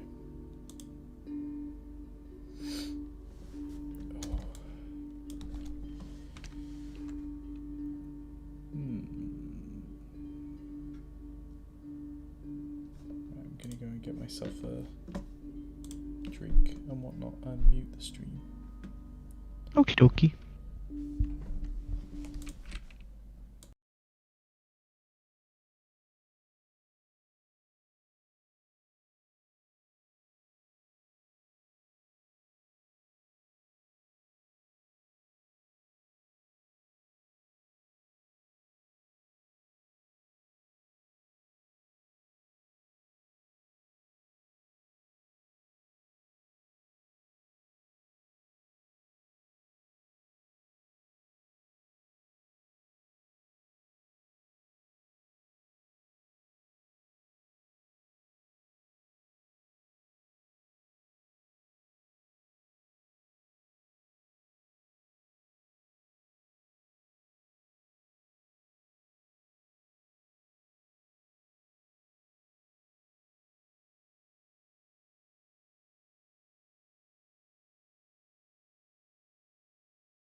Ooh. I got some chorizo. Hey, nice. Because it's way cheaper than like beef jerky. Yeah, beef jerky's hella expensive. Does the same job though. Just a little bit of meat to chew on. Just something for my ape brain to focus on. Yeah. Yeah.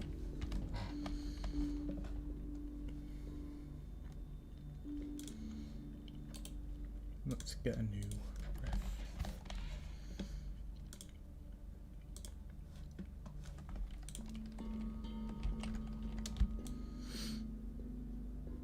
Look at these two drinking pals. Getting hydrated. Ah, yes. I didn't know the Photoshop window had like momentum if you toss it.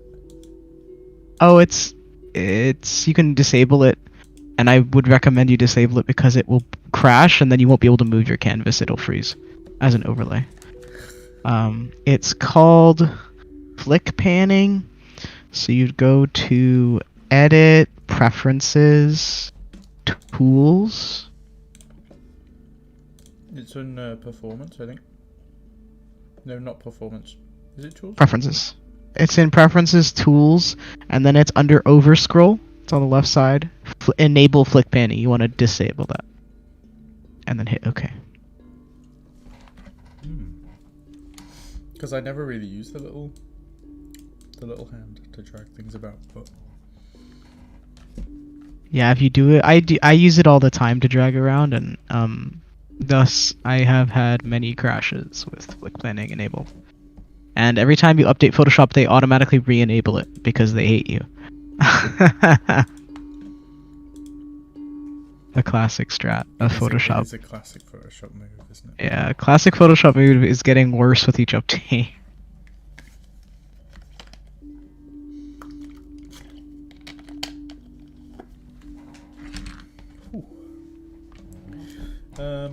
Right.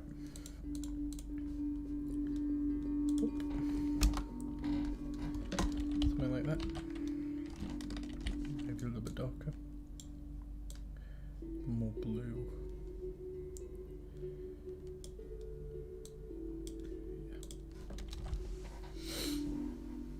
Ooh, it's 125-ish almost. Alright. I Your think I'm time. gonna quickly go put some rice in the rice cooker. I'll be back in like 5 or 6 minutes. See ya.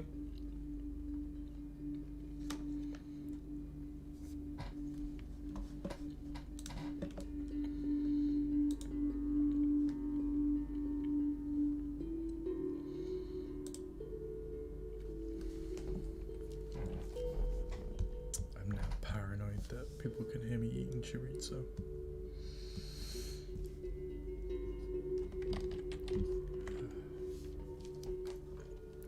Let's just look at the relationships between things. Like, if this is an arm, then it's fairly straight line to his shoulder, I think.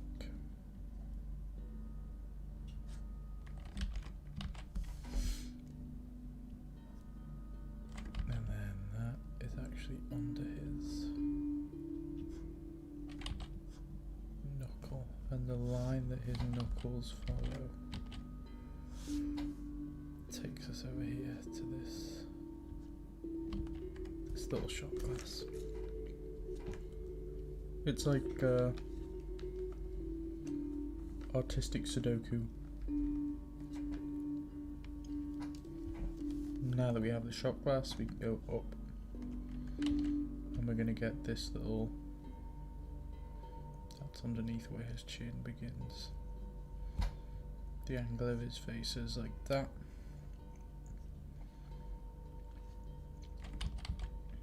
That's the top of his head.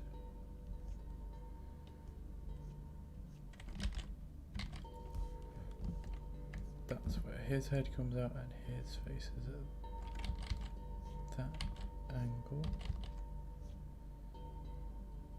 Their chins are in line.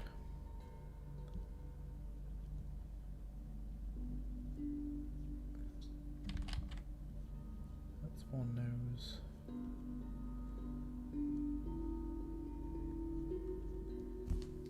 That's another nose.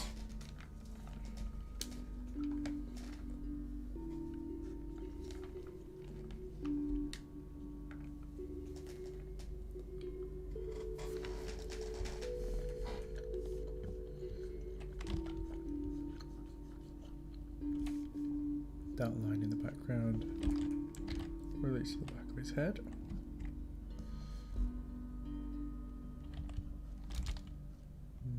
More loosely.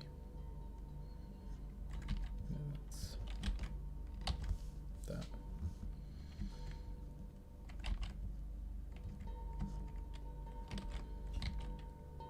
That's plant.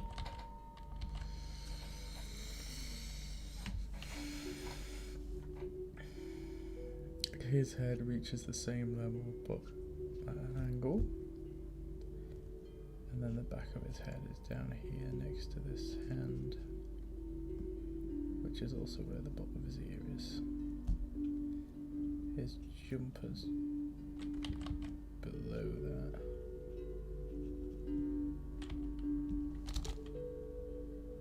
Here. That's that fist.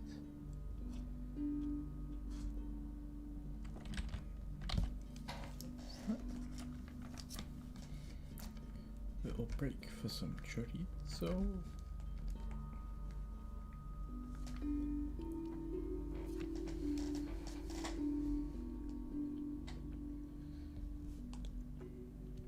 That line comes in there.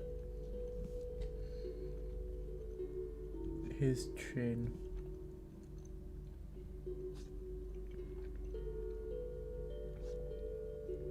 Gonna do something like that,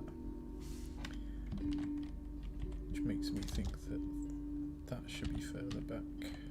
So should that.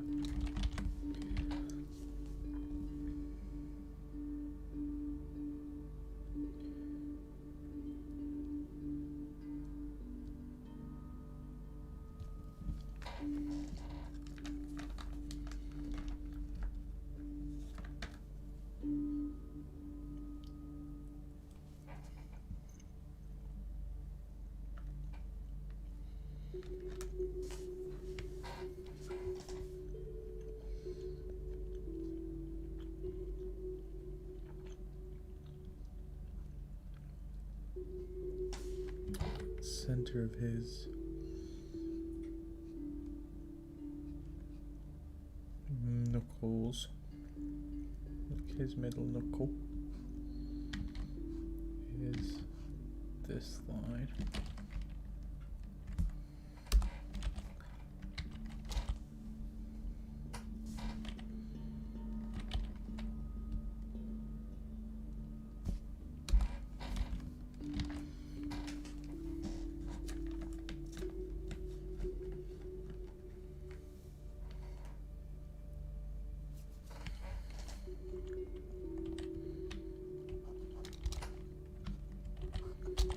That has to be there.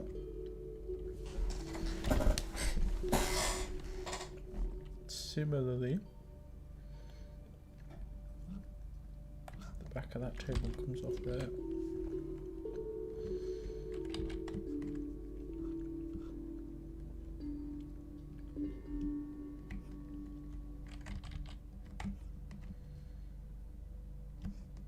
There's a doorway that comes up from his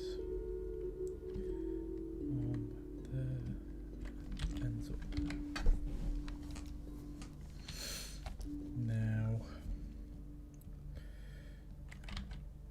we have that line there, which is mirrored by that line that goes down to his nose. Then we've got that line.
How do I know what the right colour is? I can see it. I know that sounds sarcastic, but I've done a hell of a lot of painting, and it gets to a point where you can just tell.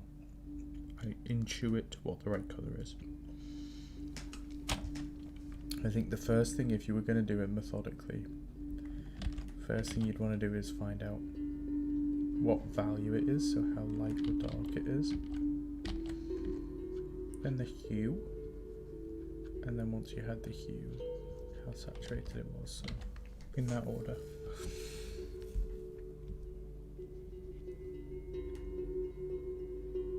I think I've done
Hello, dazzling action.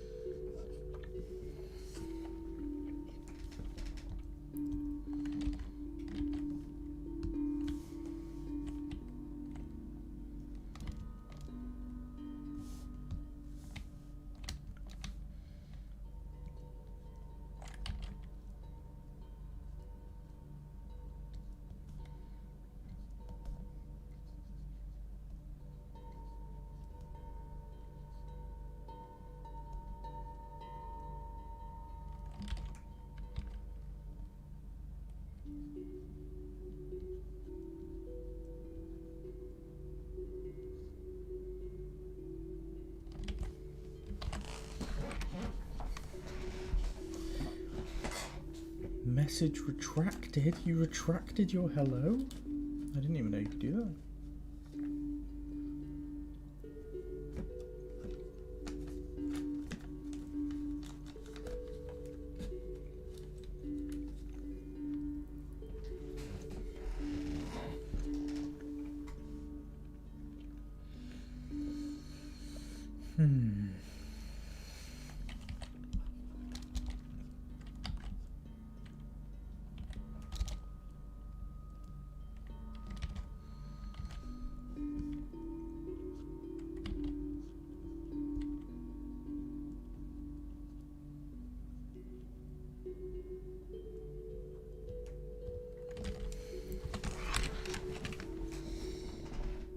Hello.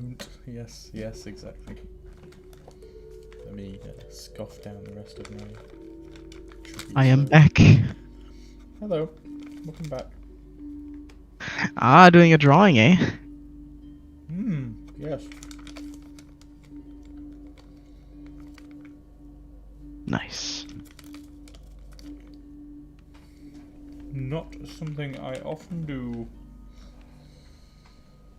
Remember you saying you liked the paintings you did more that had a drawing underneath, right? Yep. Yep. Again, it's just like using my brain. Actually measuring what's going on instead of just guessing badly.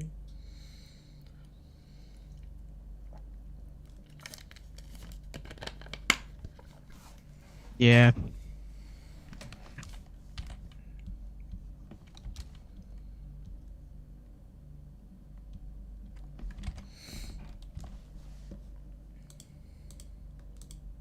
Yeah.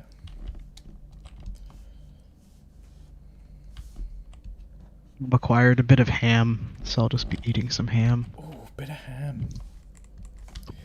You and me. Yeah. They've got a... I don't know if they... Do they do Boar's Head in the UK? What? Boar's Head, like the brand? Oh. I thought you meant just like a pig's head. No, I've not heard of that. Mm.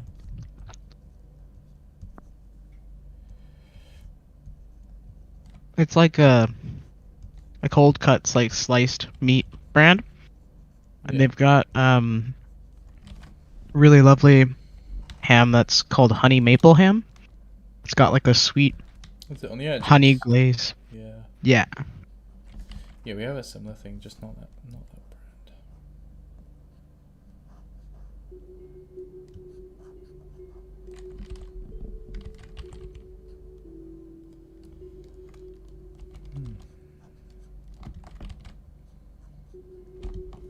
That's gonna be warm. Not that warm. That warm. That's interesting. You're going a bit cooler with this one. It's pretty cool, see? Oh no, I mean like usually when you tend to do your like colors that have like a red or a yellow undertone, you tend to really like warm them up Yeah. more than the reference, but then when you're like for example your plant, your greens are a bit cooler than the reference. So it's interesting. I swear, you notice things about my painting that I never stopped to consider. Yeah, I do this. I don't know if you um have the time or whatnot to do this strategy, but I was talking with some students the other day in the workshop because I hosted a different type of workshop a couple days ago, and um, they were like, like how do I start to like notice these things, right? Like I feel like I need someone to crit me all the time, and I was like, well, one of the things I used to do a lot, and I still do sometimes actually, is I would do like a study session, right? Then I'd format all the studies out together and put them on my second monitor or on another screen, or print them out if I don't have a second monitor, and just have them up to the side as I'm going about my day while I'm working. And over the course of the day, I'd take note of things that I noticed that I did wrong, or things that I noticed that I'm doing over and over. Because you notice things over time for sure. Yeah, that makes sense. That makes a lot of sense, actually. Yeah, it's actually a pretty effective strategy, because for a long time I didn't have any I didn't use the internet very much, and I didn't really have any art teachers that could give me feedback, so I'd have to really be able to analyze my own work like fairly accurately in order to improve. Because if you don't know what you did wrong, then you just kind of get stuck. Yeah. And I found that that's pretty effective. If you wanna, you might be able to try it sometime. Print something out, stick it up. To be honest, well, the issue is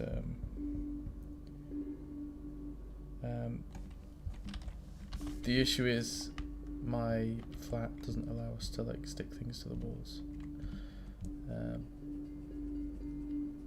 Because I really want like a big cork board, so I can actually print out studies and put them up and look at exactly what you mean. Not necessarily for the purpose of like, I'm sure I would notice things that I'd want to improve, but just to have them up. Motivation, maybe. Yeah. That's too bad you can't. I mean, I just use a shitty painter's tape to tack things up, because then it doesn't affect the tape on the wall. It's not going to peel the paint off. Yeah, that's the main concern. But if that's if you get the cheap shitty painter's tape from like Michaels or whatever the equivalent shitty art store brand is there, then you could test it on like a piece of paper and stuff, but usually it's not even strong enough to like peel like like tissue paper. Like it's pretty pathetic. You can like barely hold the page to the wall. deliberately buy bad tape so that it doesn't. Yeah, That's so it doesn't ruin the smart wall. move. That's a very smart move.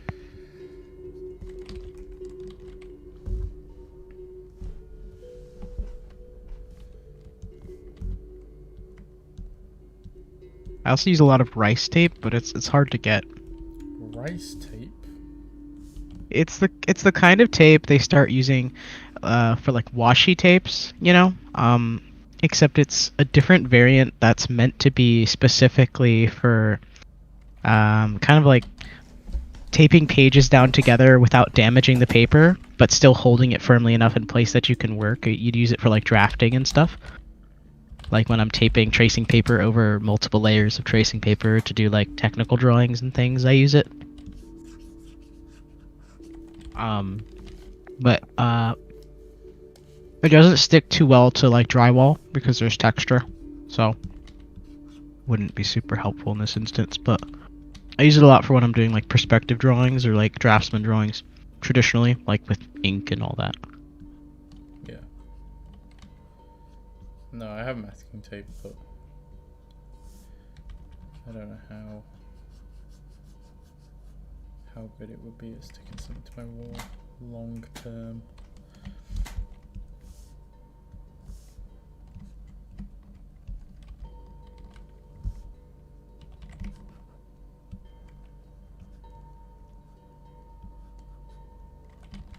Understandable.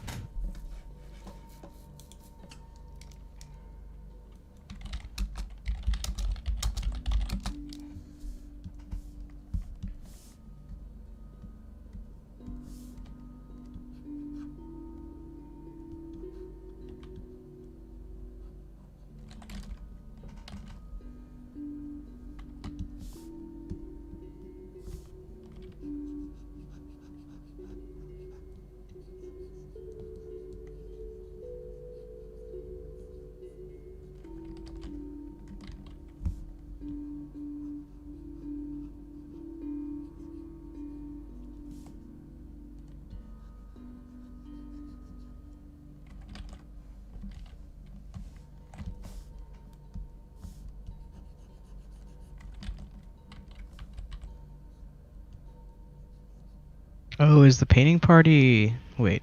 Painting party is... tomorrow or today? That's what this is. This is the paint. Oh! Oh, okay. It's just me Excellent. staying up late. Nice.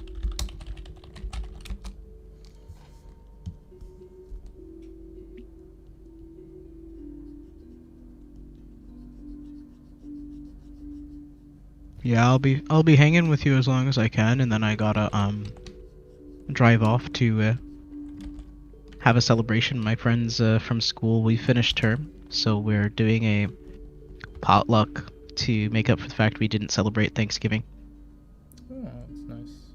Yeah, Yeah. I finished term. That's why I'm doing this as a lecturer. Nice. 'Cause Good I job. packed everything up, finished term, sent all the students home for Christmas, and now I get to do some painting. It's quite nice. Heck yeah. Also, Hi Pit Gan. Pit, Interesting name. yeah. Hi, Pit.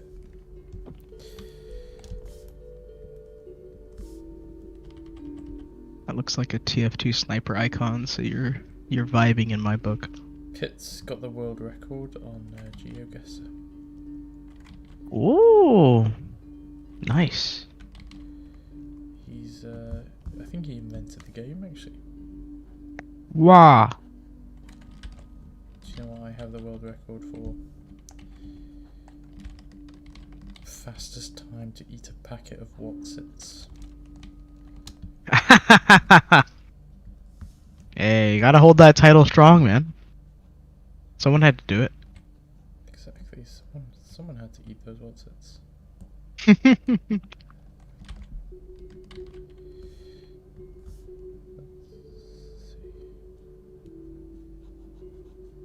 Hmm.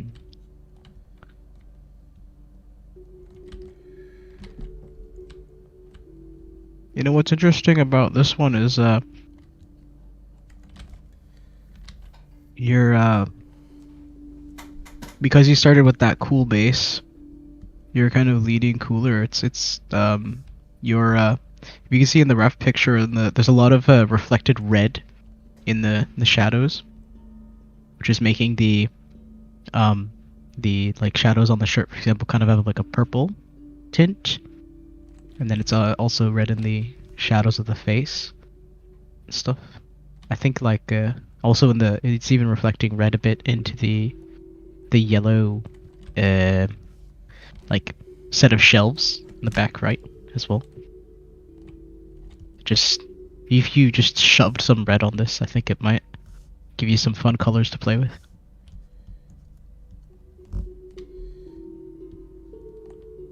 Go crazy. Go sicko mode. Go stupid, go crazy. Yeah.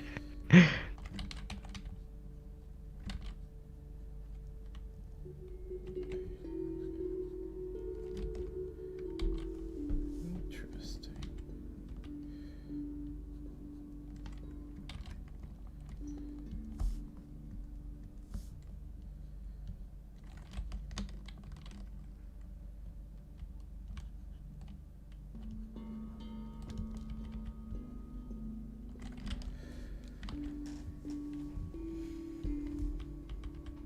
Reminds me of like when I look at Blooms's work. He also will typically pick either a blue, usually it's a blue, but sometimes it's a red, to insert into the shadows and emphasize them, especially around the edges of core shadows. Kind of defines a temperature shift. Can you grab me an example of that? Yeah. Let me grab you a good one. I haven't been on Instagram in a while, so I haven't been seeing all the Blooms' great work.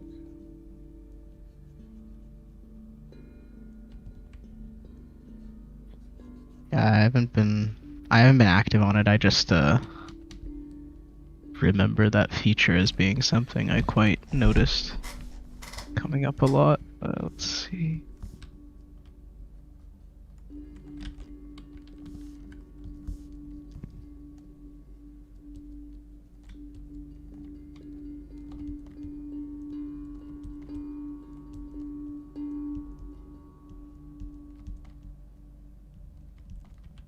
I'll DM you some screenshots.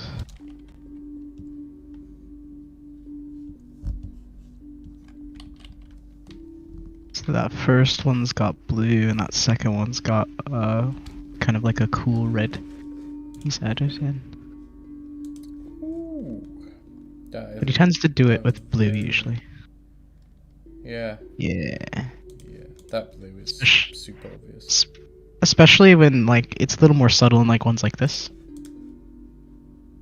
Okay. Yeah. Something to play with. You could try. He does it fairly often to like define an edge, kind of like let me see in like this one. Let me send it. This one. Like that, the I purples see and the blues. purple, yeah. Yeah. I wonder why that works so well. There's a for getting that kind of like effect. There's actually a good video talking about it from Marco Bucci about why kind of highlighting, oversaturating the edges of shadows like that. Yeah, I get it on the edges of shadows, but here he's just doing it on a boundary between two objects. Like, not the boundary between shadow and light, and it still works. Yeah, you mean like for the contrast? Yeah, because it's usually he tends to, especially when it's the blue, he tends to be using it against edges where it's shifting warmer between warm and cool, and so it's creating kind of a hypersaturated cool before it gets warm. Like the table versus the pot. I'm not sure why that tends to be the case, but I'd have to analyze it more. I'd have to think about it. You'd have to use your brain? What the hell? Yeah. The forbidden technique of using your brain. It really is forbidden.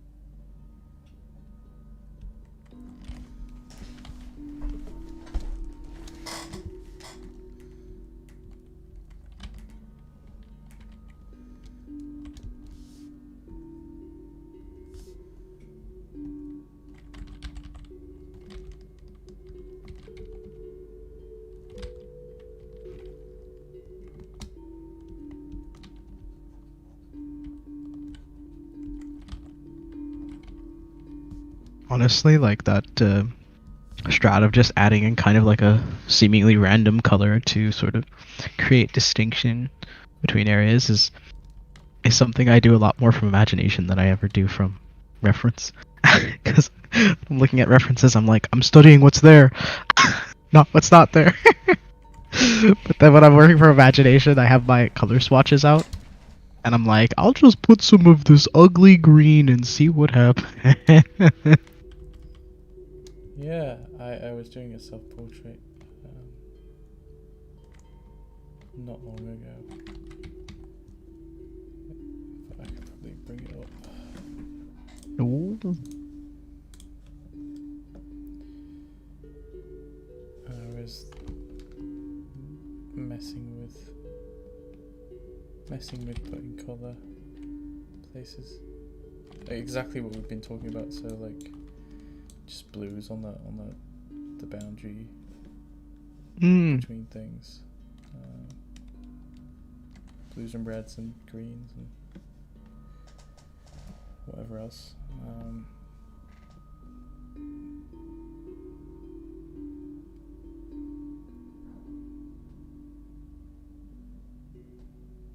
But this started with a value study.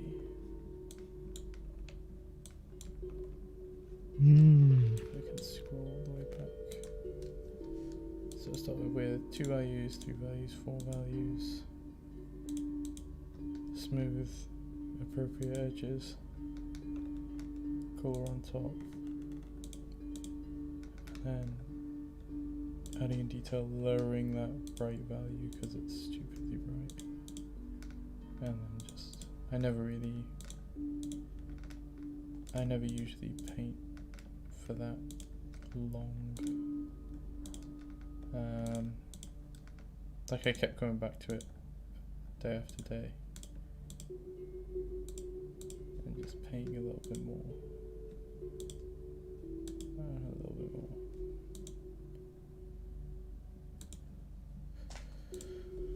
But, yeah. I like the cool grays. Cool gray's good. Yeah. So, let's get back to this.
Mm-hmm.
This music makes me so zen.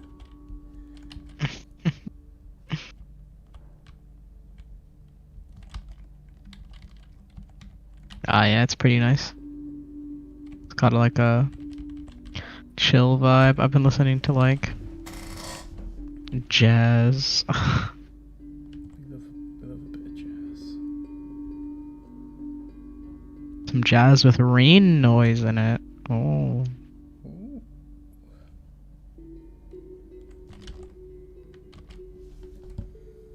How do I cope with feeling bad for not being able to paint or dedicate the amount of time you want to my art? I don't cope. I stress out. I really Yeah. stress out. I think for me I make sure that I feel like I really maximize my time. I when I study, I this is a bit excessive, I've been told by most people, but when I study, I set out basically a curriculum, you know, like for myself of what I'm trying to learn. It's a very targeted If I do a study session, it will be something very specific, like the samples that I sent Maro to work from. That these are from it's from a workshop that I host, which is focused on specific things at a time, and this set is for human interactions under hard light settings. So there's a lot of variables that I can control to kind of make sure that I really learn something concrete and focused, and then can apply it later on, right? If I'm doing human interaction and I want to light the scene, there are certain types of interactions that are enhanced or kind of detracted from with certain types of lighting.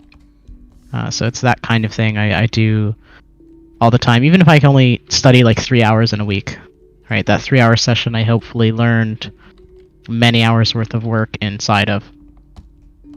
And that way I don't really feel too bad if I only get 3 hours, because I know that I spent the 3 hours well. Yeah. I think that's what really matters the most, is spending your time well, more so than having a bunch of time, right? Because if you have a bunch of time but you spend it poorly, then it doesn't really matter, right? Yeah. It's kind of like if you go to art school but you don't do the assignments, right? Like you were drawing, but like in theory, right? You weren't really getting much out of it. It's that kind of vibe where the more focused you are and the more careful and measured you are, the better your results are going to be. And I can say the strat works, because I'm pretty alright at digitally painting now, and I just installed Photoshop and started learning to use it like 6 months ago, and I'm pretty alright at this point. And it's not because I'm crazy, it's not because I spent an insane amount of hours. I think I only averaged out like 4 or 5 hours a week on digital painting. Yeah, spend your time well. I get incredibly stressed if I don't paint for a day. Yeah, 6 months. Admittedly, I already knew how to kind of traditionally paint decently beforehand, but I hadn't done much painting in general anyway, despite that. But I could kind of, if you want, I could send Maro kind of like some of the ones I did at the beginning and some of the more recent ones, so you could kind of see the difference that amount of time can make if you stay focused. Because let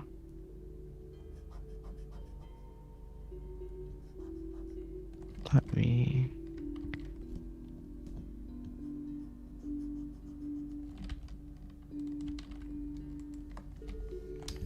I'm certainly interested.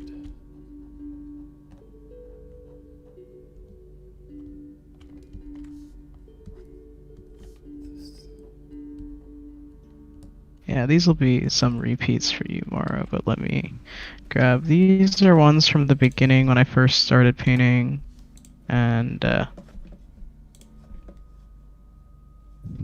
have a gander, shall we? More effective time management. Yeah, I just wake up early, or I used to. I used to wake up early and paint. Are these old? The tiger's old.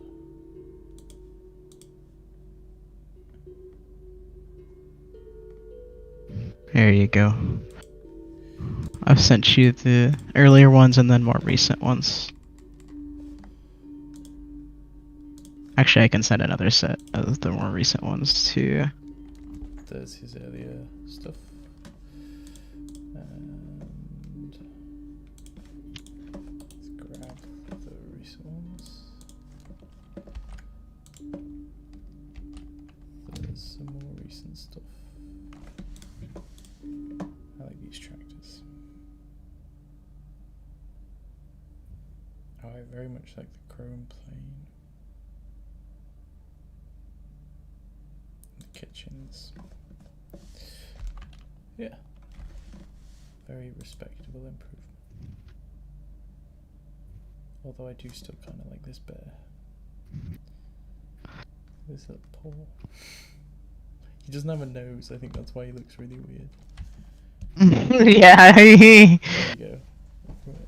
It instantly improved. Sorted.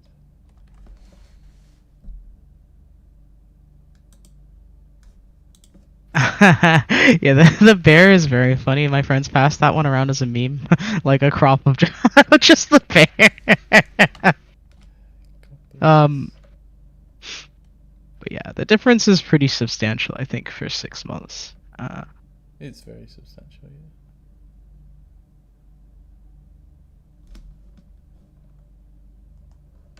And I think it's not like I know some like secret like way to learn faster or anything. I'm actually generally a pretty slow learner. It's just Quick. being really focused, you know. He's got the secret. He's got the secret. This secret is planning out what you're gonna learn. My dastardly scheme. He knows. He knows. Oh, but thanks though. I don't know if they're great yet, but I feel like now I'm at like a decent place with digital painting that I'm not like scared to do it. That's it, because now you get that like exponential growth where the more comfortable you are doing it, then the more you do, and then the better you become.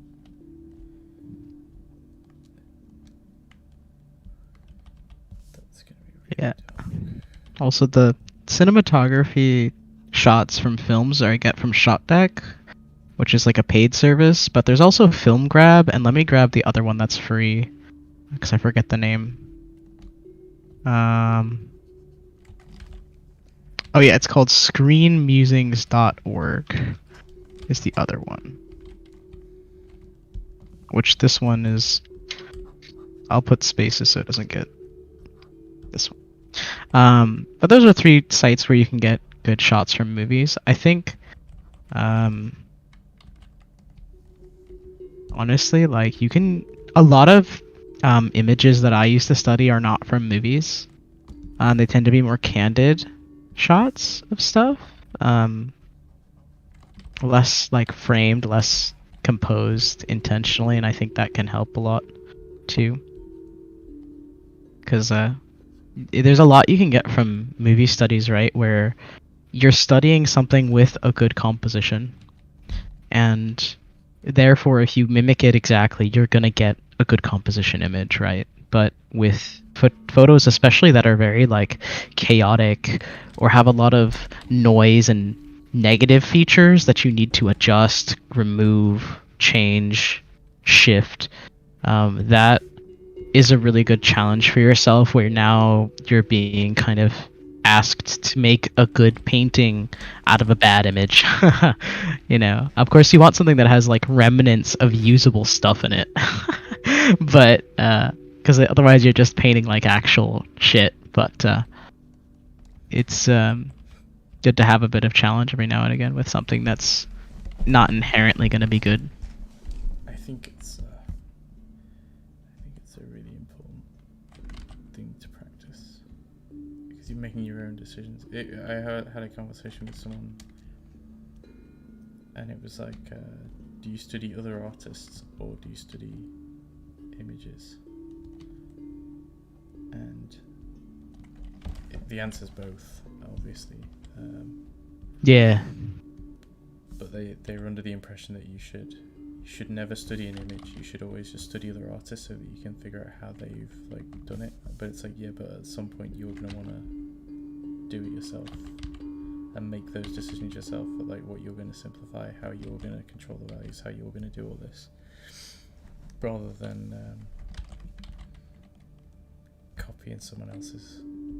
It's almost like they're taking notes on a reference image and you're copying their notes. Yeah, you're kind of like, you also oftentimes don't know what the reference looked like.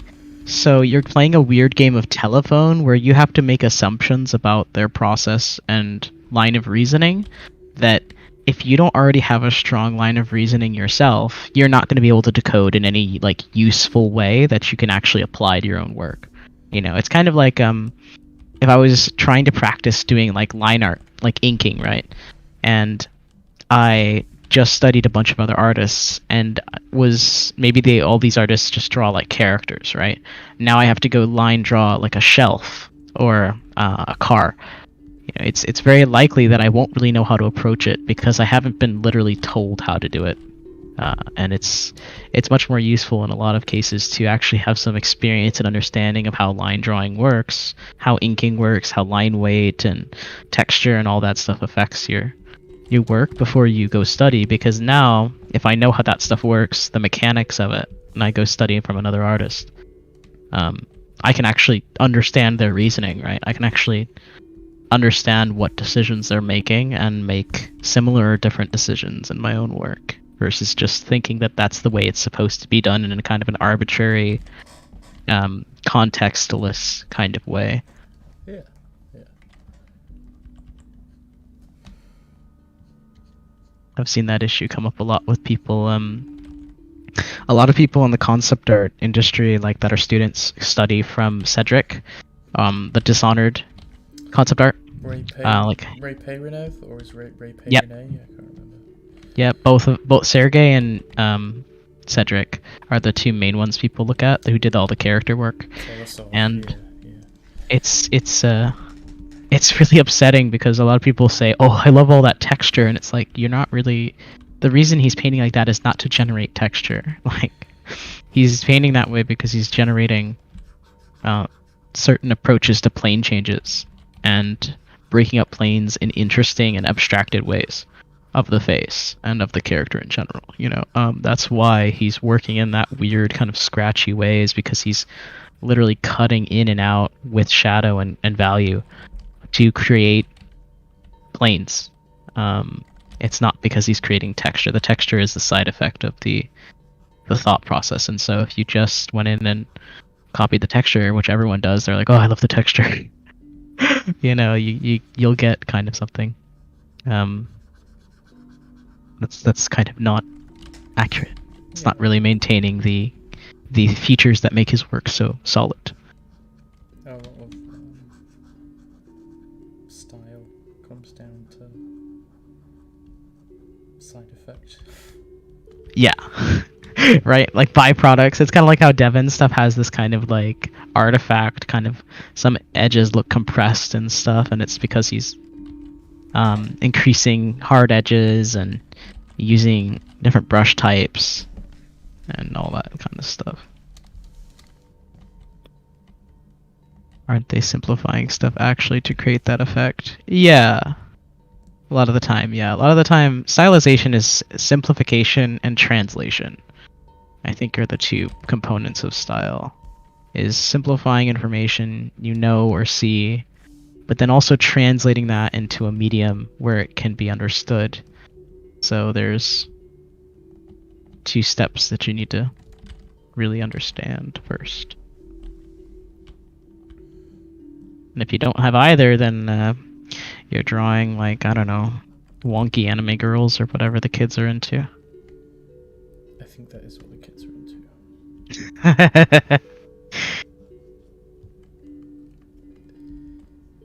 Sometimes it has to be done.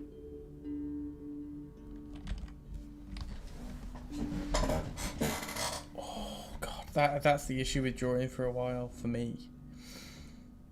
It's got absolutely nothing to do with my wrist or my eyes or my anything like that. It's my legs. My legs just really begin to hurt if I'm sat down for too long. How long have I been sat here drawing? 3 hours and a quarter. You have like a footrest to help them be at a better angle and switch up the angle? There's not enough space under my desk for one. The problem is I'm using like a child's desk. Oh, well that's probably why your legs hurt, eh? Yeah. Exactly. I hope you'll have a better desk soon.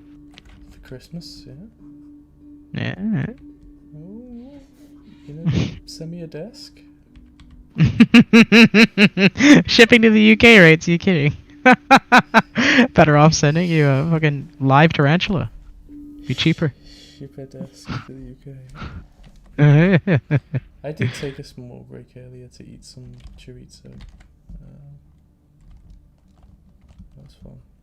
I like this shadow because it's green.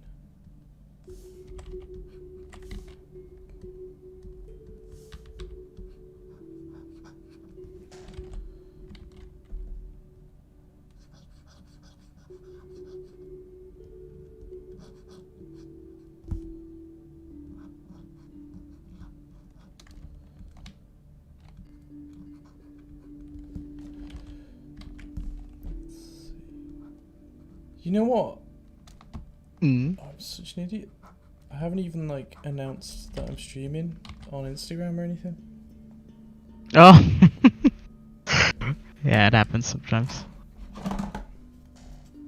It's Best to go tell the people. Go tell the people now.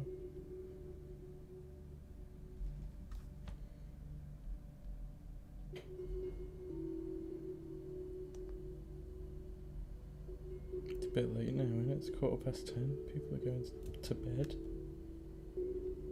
Nah, the Americans are just relaxing. True, I forgot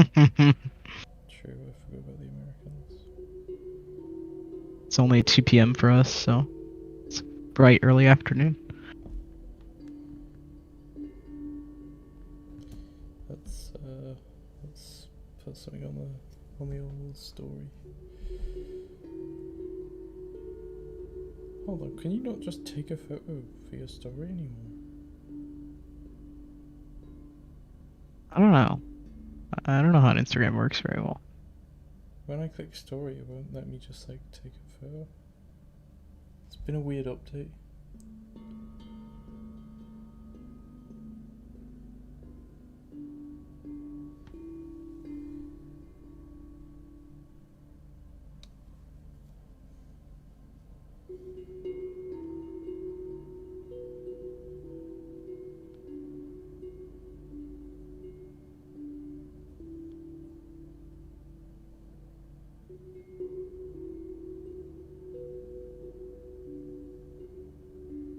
Yeah, we're 3 hours in. I just keep thinking about the bear now. I fucked up bear. God bless that bear.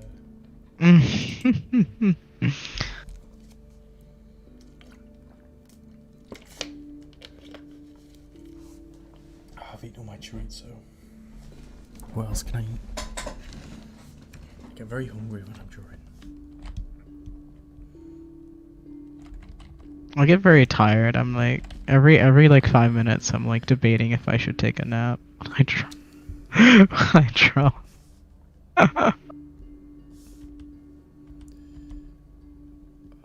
You should. The answer is always yes, take a nap. It's always nap time. Also my Instagram is Pocket Nick, just like my username on YouTube. My username is the same pretty much everywhere because I forget things easily, so it helps me find what I'm looking for. How did you come up with Pocket Nick? Well, my name is Nick Hill. Is it? Actually. Is your name Yeah. Nick? Yeah. Well, never would have known. Yeah, so I was rebranding because I used to go by a lot of different variations of like the same name because for a long time my name was Aquatics on everything. And Aquatics is a good name. I like it a lot, but it's taken on most socials in like every useful way. And there's like you have to like string numbers after it and all that, and I don't like the look of it. It looks messy to me. So I was like, I need something that's like fresh and not taken everywhere. So I wanted something that had my name in it. So that it when people talked about me, they either call me Pocket or Nick. Usually, so I can tell because there's not often people who have the name Pocket, and Nick is my actual name, so I'll know to respond to them. So that's kind of. I'm also kind of a small, so I'm pocket-sized. Oh, you're Yeah. a short man. I'm only 5'6". Oh, that is small. Yeah, especially compared to my twin brother, who's 5'8". Did you say your family is Australian? Yeah. Is that why they're small? No, Australians tend to be actually a lot taller than average. But I know 2 people with Australian heritage, you and Denzoli, and both of you are really short. yeah, if you look at the average heights per country, Australia is actually quite tall, and it's mostly because they eat a lot of protein at young ages, comparatively. So they tend to grow more. And there's also actually a historic bump of people migrating from the Europe to Australia. The height of people on average burst drastically and increased by like something like 5 inches pretty quickly, and it was over the course of just a few generations, and it was just because they were eating more protein-rich diets. But I personally am just short because my mom is short. My dad's side of the family is quite tall, but my mom is only 5 feet tall. So I got smack dab in the middle between 5 foot and 6 foot, 5'6". So what you're saying is, if I want my children to be big and tall, I just need to feed them slabs of meat. Yeah, just shove Angus beef in their faces. Okay. Got it. Yeah.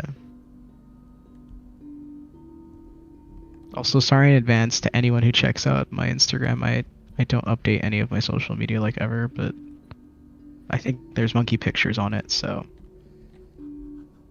enjoy. Update your Instagram, Nick. Update your Instagram. Oh, okay. I'll update it sometime soon. I say that like every couple months, and then it takes me like months to do anything. I'll update it this weekend. I'm planning on going full blooms in the new year. Oh shit.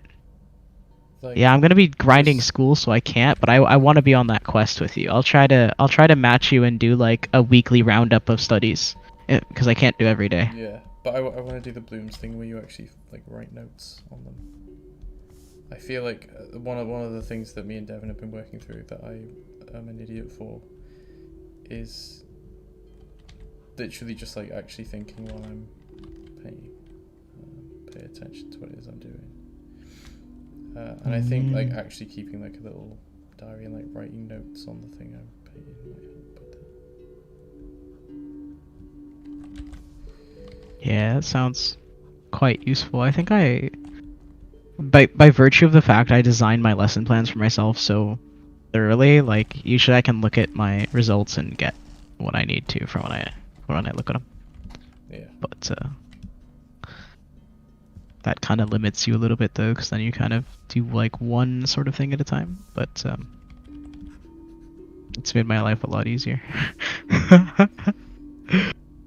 You know, if you're doing a study session where you're doing all just reflective metal, and some of the metal looks better than the rest, you're like, ah, those ones were more successful. Why is that? Why do these ones suck less? Wait a second. Big brain, big brain.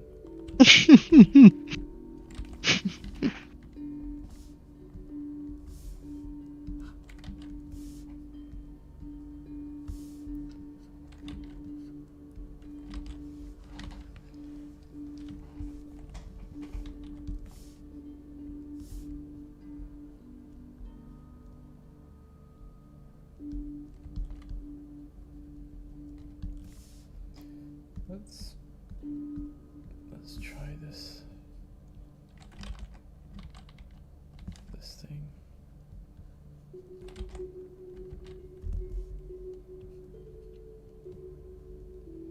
Do you think the blue on Bloom's paintings is actually like an underpainting showing through? It doesn't. Not usually, from what I can see. A lot of it looks added in kind of like in the interim or later phases of the painting. Yeah.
Oh, my knees. Oh no.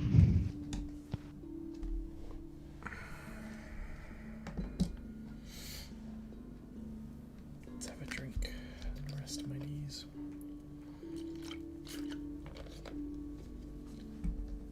Ooh, it's almost time for me to get ready. I have to make sure I pack my razor. My friend's getting his head shaved. By you? Yeah. We do it every Thanksgiving. Shave his head. So he's fresh and like has a buzz cut, and then by the next Thanksgiving he hasn't cut it and we just shave it again. This poor guy. It's Yeah, it's a group activity. It's really fun. Why don't you set your line art to be a color? You can make it like pink. Oh, Eh? now there is a delay on the stream, but that is exactly what I've done. Oh! Great minds think alike. I was thinking this would be a way to get the kind of bloomsy bright colour in. Oh, make it that like sickly yellow green. I love that color. I do like the sickly yellow green. Sickly yellow green is like one of my favorite colors. As you can tell, like by my many frog icons that I tend to use all the time. So I'm all about it.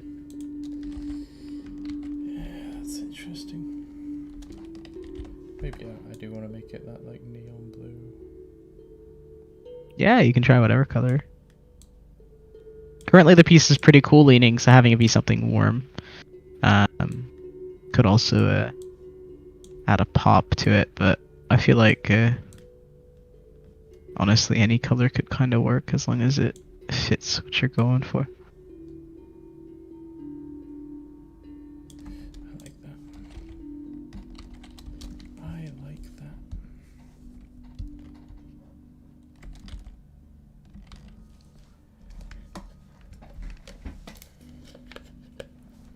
Ooh.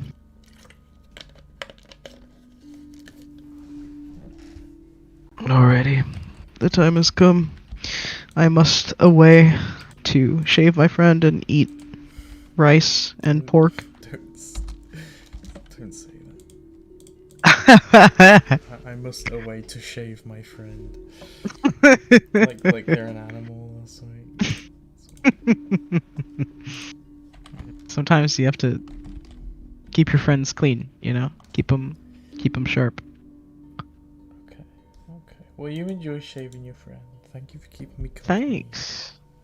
Good luck with your studying. Make sure to post them when you're done. I'll be excitedly awaiting the results, and on top of that, I'll as a little treat, I'll send one more ref for you to enjoy. That's got a different theme. I'm gonna have to take a little break because my knees are killing me. Yeah, make sure to get up and walk around. Get up, have a little walk. Yeah. Let's see, where is my TM? Here's a fun one that I was gonna study when I get home. Ooh. God, are we tripping out? What's happening? Yeah, it's a zoom effect. It's a shutter effect on a shot as the camera zoomed in. That's wild. I guess you Yeah. just paint it normally and then transform it in a direction. Yeah, I think it'd be interesting to have it kind of like ghost in how I'm gonna approach capturing that. That'll be fun. But alas, goodbye, good luck. Stay safe, drink water, stretch, all that fun stuff. Enjoy.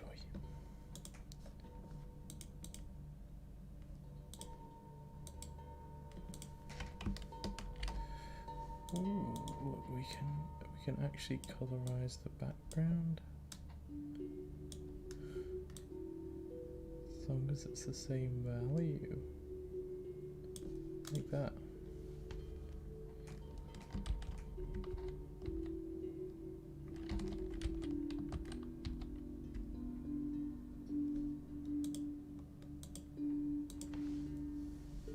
Bionic. Yeah. So what have we done? We did that.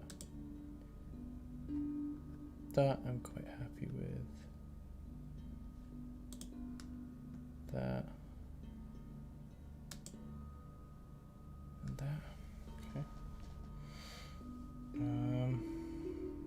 I've got a couple of options. I could either continue to stream tonight, or I could, I guess, wake up early and stream tomorrow morning. Because I think my knees hurt to the point where I might go to bed. The stream extravaganza. We've kicked it off, and I'm going to go away again for another couple of weeks for Christmas. But when I come back with a vengeance in January, you mark my words, we're going to be off. We're going to be painting daily.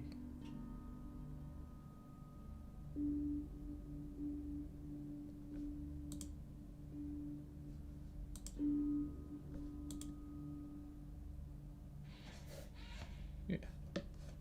Have a good evening or morning, wherever you are. And I'll catch you in the next one. Bye bye.